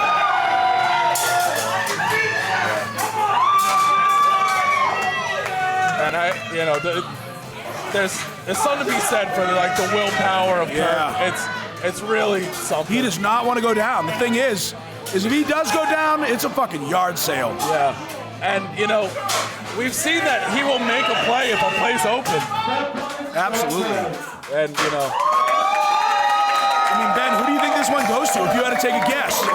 Yeah. It's I give it to Josh, but it was by no means easy. You can tell he is dead tired as well. And if it wasn't for a few well-placed lefts that just really clocked Kirk and drained him, this could be going either way. Yeah, absolutely, man. Yeah. I mean, these fighters showed that they wanted it, and they absolutely got it. And we can see Kirk is visibly hurting right now, and the willpower he has to stay in it. It's really something great to see. You brought it. Yeah, and even the progress. Hell yeah, baby. Thanks a lot, brother. Awesome. So it looks like they're checking on Kirk right now. Looks like he's trying to, get his breath back. I don't blame him at all. He's in there. I mean, dude, you're stuck inside that helmet. You are absolutely panicking, especially when your gas is depleted and has been depleted, but for some reason you're running on fumes and whooping an ass still. I mean, like I said, they fucking wanted it, and they got it. And even a lot of us, when we get gassed, he was able to, there was a full takedown top stride, and he stuffed it at dead tired. Absolutely. Nothing but respect for him.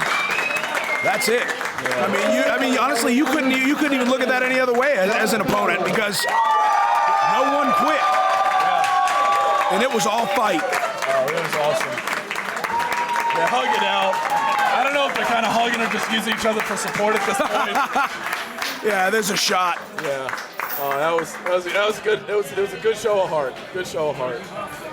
Absolutely fantastic. I mean, you could see that these fighters are beat half to death. And then Josh was praising Kirk, for that slight win even. Yeah. He's just showing love. Yeah, it's nothing but love here at the Knights Hall. And if you want to show some love to the Knights Hall, make sure you subscribe to this Twitch channel. They're really, I give them a lot of credit. The streaming community within Armored Combat has really been something that was somewhat of a joke for a while. Yeah. But it's this recent surge that, and it's mostly to, people like you tuning in as well, so pat yourself on the back. But the streaming community within the ACL and even the online community is taking a boom, and it's awesome to see. So thank you for tuning in, and make sure to subscribe to this Twitch channel. Yeah. But while you're doing a little bit, make sure that there's that poll right there that you're voting on. Because we have one more fight, and when that fight's over, we're going to be tallying up, and you, the viewers, are going to decide who's going to get that beautifully painted Yana punch shield. Absolutely. And while you're at it, I mean, again, if you're looking for dice that are preloaded and ready to critically hit, go to Artisan Dice and make sure you check out Charlie's fantastic set of fine woods, metals, bone, everything else that fool does. that is just top tier dice. And again, if you're into YouTube and you want to see, pretty much the think tank behind a lot of these fighters, go over to the YouTube channel Nightlife and give them some support. Oh, you gonna make me blush. That's right, baby. But That's also, what Danny does. if we have any people that just regular Twitch guys that are up late at night, and you just stumbled upon this, A, welcome, glad to have you, and B, if you have cable or you have Amazon, be sure to check out on History Channel. We have a show that was aired, Night Fight. You'll see a lot of the fighters you see here tonight. You'll see on the show, and even if you can't follow it all, the amount of armor porn and just the slow-mo brutality shots. Oh, it was awesome with the History Channel show. Absolutely. Oh, man. I mean, yeah, there's a lot of beautiful stuff in there. Not only that, you get to see some of the top echelon of fighters, apex predators in their craft, and see how they do it, what they do it, and sometimes even why they do it. Yeah. And even just as a kind of, YouTube nerd and just a little techie nerd, just the film work and just some of those shots. Fantastic. Oh, the crushed gravel they use for the stone, the way that it would send the dust clouds when you see a big mace hit, or everything. I mean, yeah, they did a really fantastic job. What a beautiful set. What a beautiful arena. I should have worn my cup because now I'm starting to pop the bone. That's right, dog. That's what this is about. Fights and fully torqued boners. Yep. I'll tell you right now, I have to piss so bad that I want to die, but I can't move. So as we gear up for this final fight, the main event of the evening, this is gonna be this is the bee's fucking knees. So what we got? We got Kat and Derek, which actually I'm surprised to see it's a weapon and shield, so you can bring whatever one-hander you want. Yeah. So, I think Kat is going to bring the falchion. Definitely a favorite of his, and he is a Terminator with that. I think it's probably one of the best weapons to use in night fights, just for the range you get and the versatility it brings. The axe, it can do some damage, but I think a falchion is much more better suited. But I guarantee we're going to see Derek. He's one of the only people to really have the style. He has a backwards facing mace that he says gives him a lot of leverage for hooking and grappling, but he does that for melees. I'm curious to see if he switches it up now that he's in a night fight. Yeah, I mean, honestly, especially from watching the show and seeing how he fights, his grappling is something to fear. I mean, he has a lot of control. I think I remember them saying something about him having. Oh, that was that Lance that had a background in jiu-jitsu or judo? Yes, I think it was Lance that had it. I mean, nonetheless, Derek had a lot of control. He was putting a lot of people in the dirt. He's one of those guys in high school that was one of those career wrestlers. Wrestling in high school, then transitioned into rugby. So absolutely. He's tough and he knows how to throw his weight around. Yeah, I mean, that's the thing is, like I said, he was manipulating some of the biggest and best fighters in this country. You know what I mean? Like I said, he was throwing Simon around and Ian around, and set up a lot of good shots from Lance. So, like I said, Derek should be feared in this fight. So up next. So what we're gonna see now, and when we talk about Derek, we want to talk about great fighters. Pat Brooks, all around, probably one of the best night fighters I've ever seen. Because he has the hand speed to really punish you. He has the background to really fucking go toe to toe with you. And he knows how to fight this fight. He's been doing it for years. And just his hand speed and punishing power is fucking deadly. Yeah, pound for pound, Cat's probably one of the better night fighters. He does have a fantastic gas tank, and the fact that his fantastic gas tank and his weight is something to say for itself. So that's the thing is, and he is a sniper. He is a surgeon, absolutely with that. So I'm not surprised that he used that falchion coming out. His counter punching is just something to behold. But you see Derek coming in now. Talk about gas tanks, like we said, wrestling and rugby. He's got a tank on him. He will definitely go the distance. Absolutely. Did they say what he was weighing in at again? I'm sorry. No, I didn't catch that. I got my headphones on. I couldn't really hear him that well.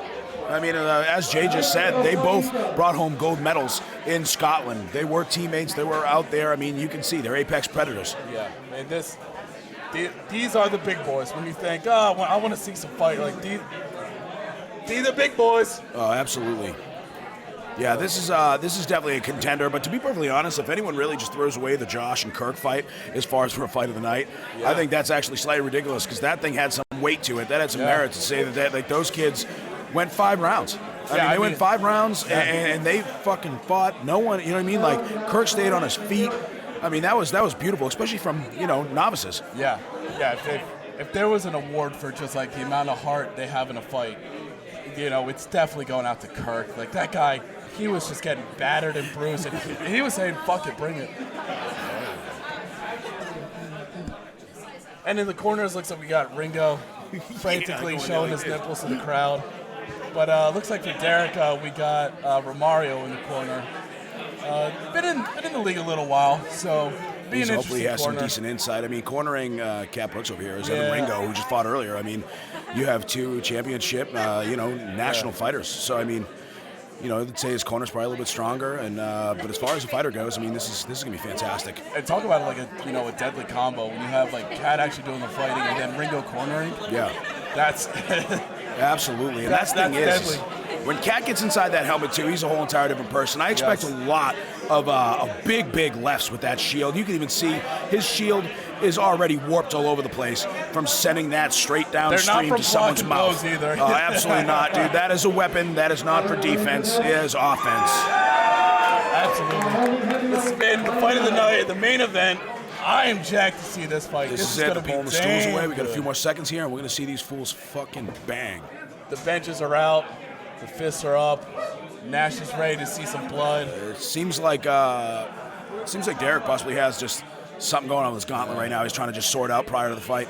I've got a large man in front of me, so my vision's a little You blocked. got 2 large men. Because if you can see through Cat, you'd have to see through Nash, who's just, I don't know, probably twice as big. That's a lot of mass. That is. As we get this Station. Cat just staring him down. You talk about like a menacing thing. If you're across the ring and just see Cat staring you down. He's ready. He's never not ready. He's here. Cat's an apex predator. He is that methodical killer. Like. So we see posturing up. So Derek goes aggressive early. There's Derek trying to manipulate them and try to use his weight. Cat just levitates. Derek using his strength though, like get Cat off his feet. Absolutely. But now we're gonna start to go into the grind, and that's it.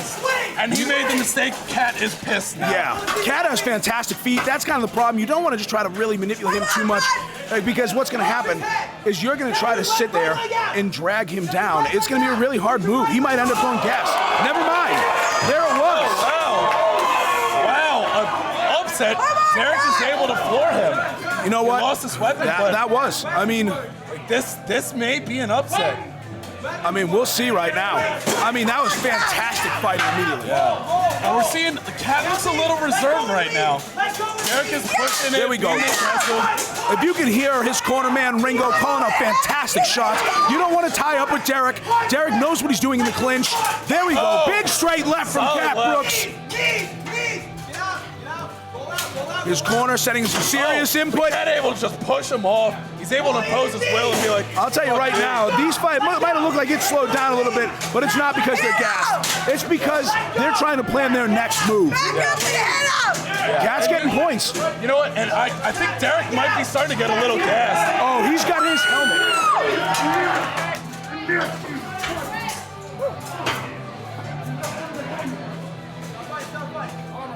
Seems like there's an armor failure with Cat Brooks. Looks like his knee bent off. Yeah. And we see Cat just kind of pin him up against it. This is gonna get brutal because they are competitive. There's not gonna be bad blood, but they are gonna get competitive. No, absolutely, man. I'll tell you right now, both these fighters came here to win. Some duct tape over there if he needs it. Ringo.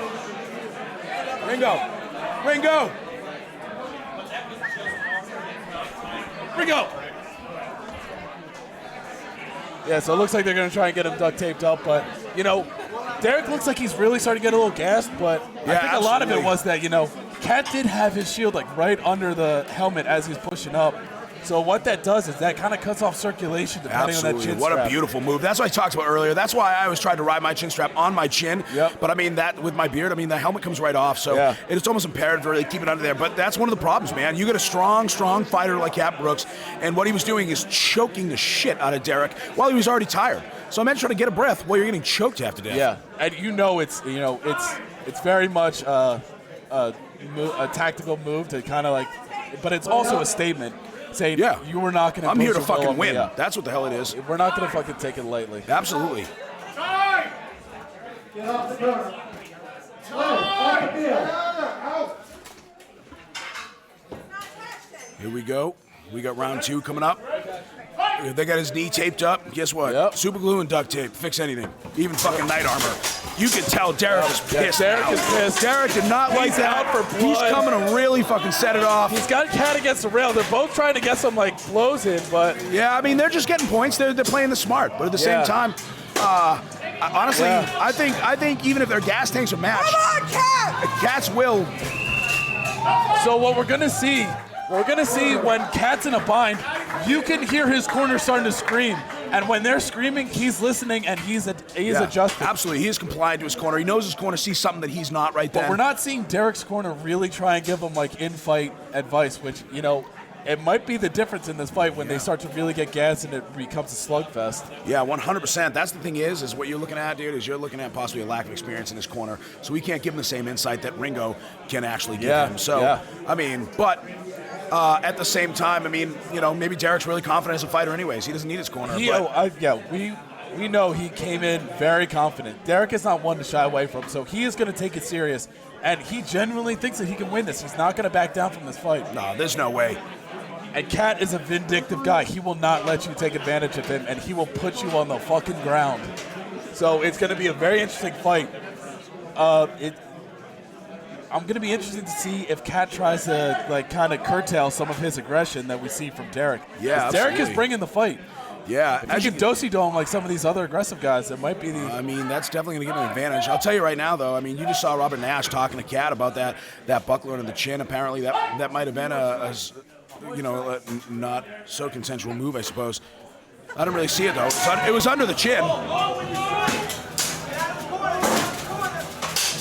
Yeah, you can see the corner telling him to get out of the corner. A wise move. Keep circling around him.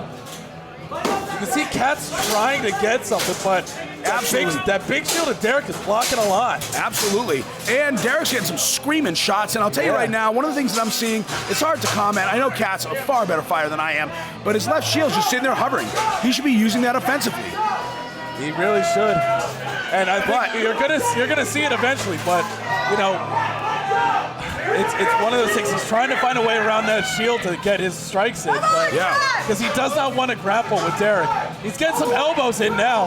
Getting some hammer fists points on the thigh. Yeah. Points a point. I mean, Derek is not doing anything, so, he's going to get it in the judge's view. He's trying to drag him down, but Derek's feet are really good. He's strong. He's got a strong base. Derek's his background clearly is giving him an advantage. Yeah, Derek's smart using his feet to almost kick the list so he doesn't go down. Absolutely, but look at him gearing up for those knees. Nice block by Cat Brooks. Yeah, Cat's blocking it really nice. It's one of those things where, like, Derek technically has a better position, but Cat's like kind of dictating this fight right now. Absolutely, because that's what we were talking about earlier when you were watching Ringo versus Michael Johnson. Michael Johnson from the waist up was fantastic.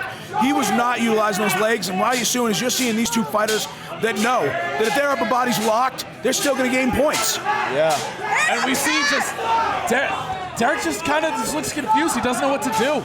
And there's points a spot he hasn't been in before. Absolutely. This is unanswered points, and this is Cat Brooks's will. Oh, but it's Cat going out. Oh, shit. Oh, Cat goes out. And Cat goes on the list.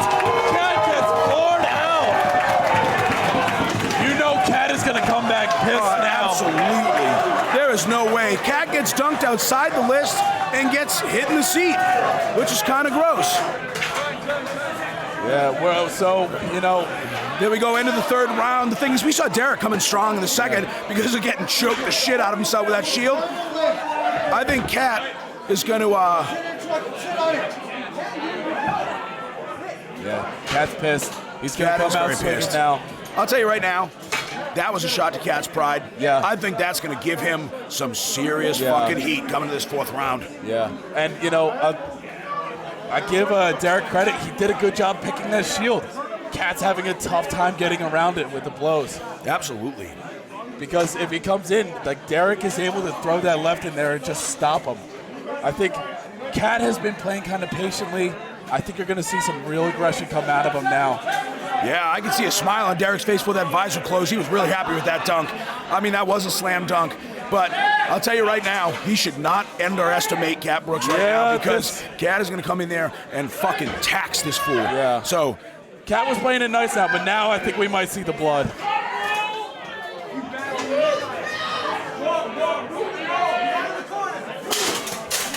big shot. Just that big shot from Cat. I can hear that he is pissed. Absolutely. That was a big left. And he's got Roll to your left, Cat. Keep rolling. He's got his shield all hemmed up. Yeah. Locked and he goes down. Derek's doing a good job moving him. Derek's doing a fantastic job, man. I think Derek knows what he's in here for. You can tell with Derek's legs. Derek's got great legs. He's got great dominance over the field. The thing is I feel like Cat's a few not able times to I play think he his was. game. Yeah, absolutely.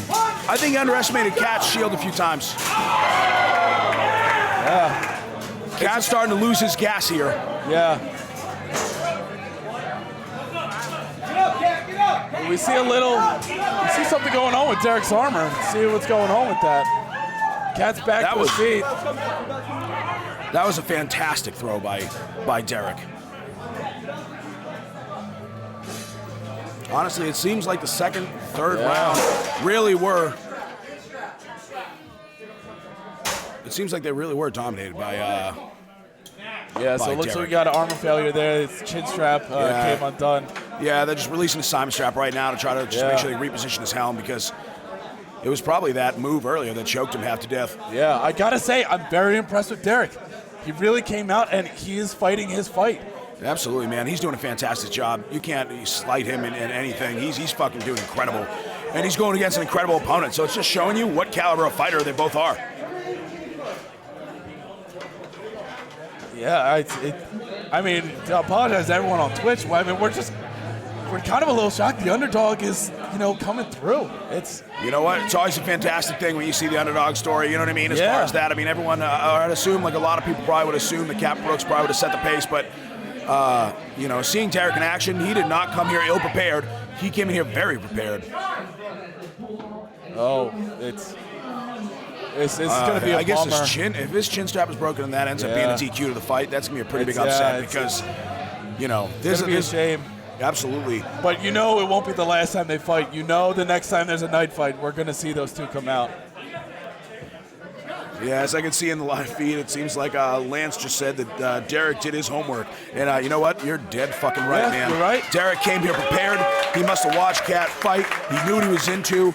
And once again, when you look at that night fight on History Channel, you watch what Lance and Derek did. I mean, they are very impressive fighters, fantastic fighters, and getting better by the day. Exactly.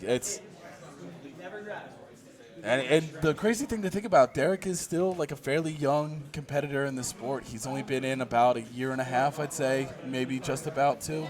Yeah. So the amount of progress he's had, it's great. Like he has really worked hard. Yeah, absolutely. So we're gonna see. I think he's got his chin strap good to go now. Yep. So we're actually going to see it keep going. Beautiful, because that's the last thing you want to do is see this fight go to a DQ because of some silly shit like that. This is a screaming fight. Derek's doing a great job. All right, so looks like we're going to get this back on the road as Derek gets his sword, and looks like he ditches the shield. This might be a changer. Hey, this is no fantastic. Shield, Big teep from Derek. Oh, Derek. But he almost gets tossed to his feet by Cat. Up, helmet. Oh, fuck. Yeah. If this thing just went Yeah. to a DQ because of a chin strap. It's going to be terrible to see. This is going to be You can tell. I mean, usually they give you a minute and everything else. I mean, they want this fight to happen. This is a good fight. Yeah, This is the fight of the night. It's really a bad note to end it on, but I mean, it just seems like Robert Nash might be calling the fight in favor of Cat Brooks. But we don't get too down on this. Like this was still. No, this is not the down. homework that Derek did. Because Derek was the clear underdog in this, and he did his homework and he came prepared, and it was amazing to see. Yeah, I'll tell you right now, honestly. For a guy that really he doesn't do night fights even really. It's not a big thing that's big in New York. Yeah. It's really a nice whole thing. And you could tell he's pissed. Yeah, hugging it out. You could tell it's a brutal fight, but they're hugging it out. No hard feelings.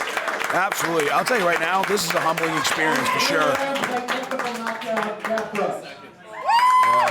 We see. You could tell in the crowd they're definitely disappointed that fight didn't keep going because there was heavy blows, heavy things. I mean, they kept the pace up even if they were gassed. Yeah. So now with that round, with that fight done, this is your chance, everyone. Please go to the polls right now. I'll tell you right now, what an upset. Get to the polls. We want to see what you vote because it's going to be close. Well, we thought that was going to be the main event, and that was going to be the no shit straight up knockout fight. Absolutely. People can win some shields. That was it. That was interesting, him ditching that shield, too, and going in there. Yeah. That was a big teep. He came out strong. He kept strong. I mean, he did not slow up. You could tell Cat was getting tired. Cat was, really trying to grapple. Yeah. It was, all the winners back in here tonight. Yeah, it was one of those things where, Cat wanted to play the game where he's slow, methodical, try and go weapon strikes, and really try and, play the full round game.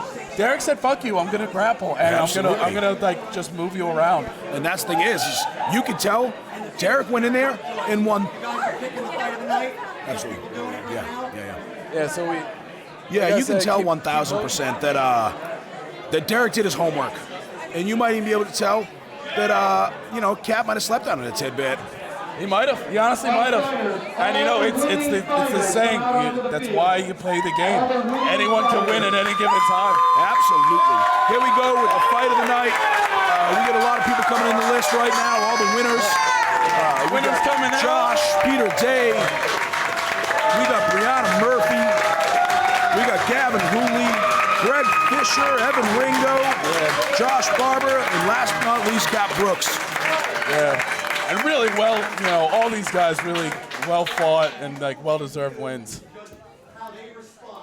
Absolutely. Yep. So now we're gonna go with a crowd applause. Tell you right now. So it looks like the early fight going out right now is Ringo and Mikey for the fight of the night. Yeah, I agree so with this is Lance. your last chance.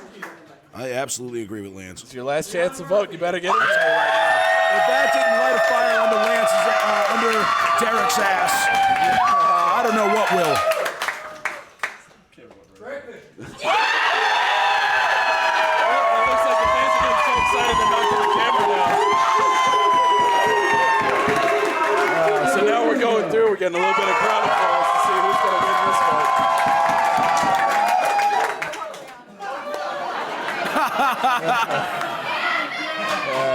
Cat being a good sport, it really does suck to end the fight. Yeah, because he knows he doesn't feel good about that win. He doesn't want that win at all. He doesn't want that win. He came here to fight. Oh, looks like we're down to the final three.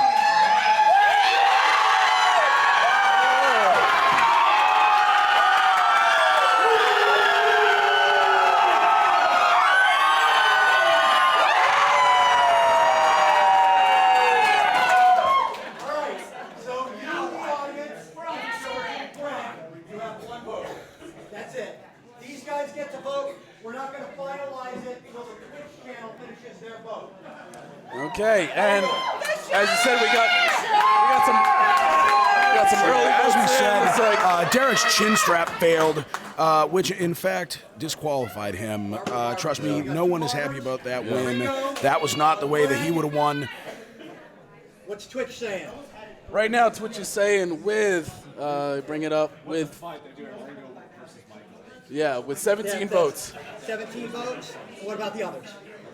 Let's see, we got 5 votes. All right. Oh, that's not updated. We Okay. got a tie between Barber and Ringo. Barber and Ringo come forward. What?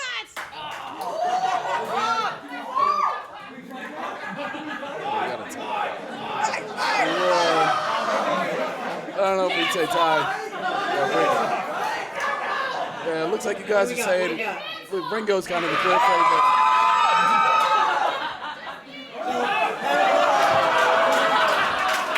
Honestly, I'm glad fight of the night in the chin strap comes down.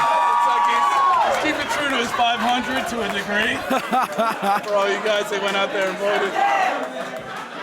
Yeah, so it looks like you guys have spoken. You guys think that Ringo and Mikey is the fight of the night. And honestly, I can agree with you guys more. That would be my vote as well. I mean, Yeah, you know what? I mean, 4 minutes. Switch. 4 minutes?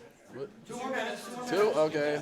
All right, so we got 2 more minutes. Everyone online, this is your last chance to vote. Looks like we got some coming in. Ringo is still the favorite right now. This is your last chance. So he held true to his 500, so if you have a spite vote against him. whoever Ian Magoo is, you sound really soft, and you're a weird crybaby. Nikki over at Outhouse Ale. So now we see one of the local Night Hall super fans has their own brew that they got. So it looks like all the winners are getting their own beer. Yeah, Peter. And for them, I think every one of them earned that beer. Absolutely. What are our Twitch numbers? So the thing is Nikki over at Our House Ale over in New Hampshire, raised and born and bred, has a fantastic brewery over there. If anyone's in the area, please, dear God, check them out, because I tell you right now, you will not be disappointed. That's what the fighters are drinking right now in celebration of their victories. Exactly. And it looks like they are ready to finally announce your Twitch votes. So I'd say drum roll please, but luckily you guys got an early advance. You know who's winning this. Ringo wins this beautiful Ringo fight. gets the shield. Good job. Good job, Evan Ringo, with a shield from the talented Yana Brooks.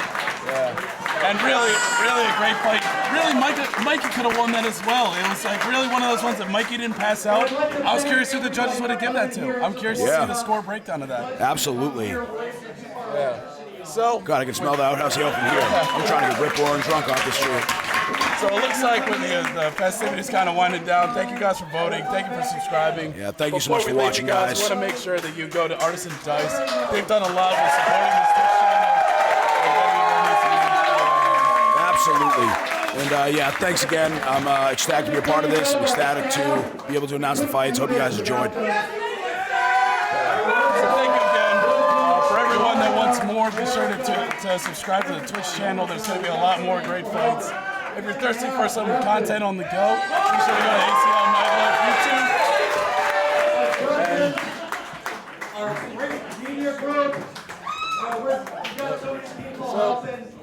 As Jay closes down, I think we're going to close this stream down as well. So, Richard, Thanks again, everybody. Once again, I'm Richard Holmes. This is Ben Sugarman. We're ecstatic to be your hosts. Thank you. It's been fun, man. It's been a good Absolutely, time. baby. All Stoked right. about it. Make sure you subscribe to everything we just said, and we'll catch you guys on the next night fight. Also, Ian, you're soft if you can hear me. All right, good.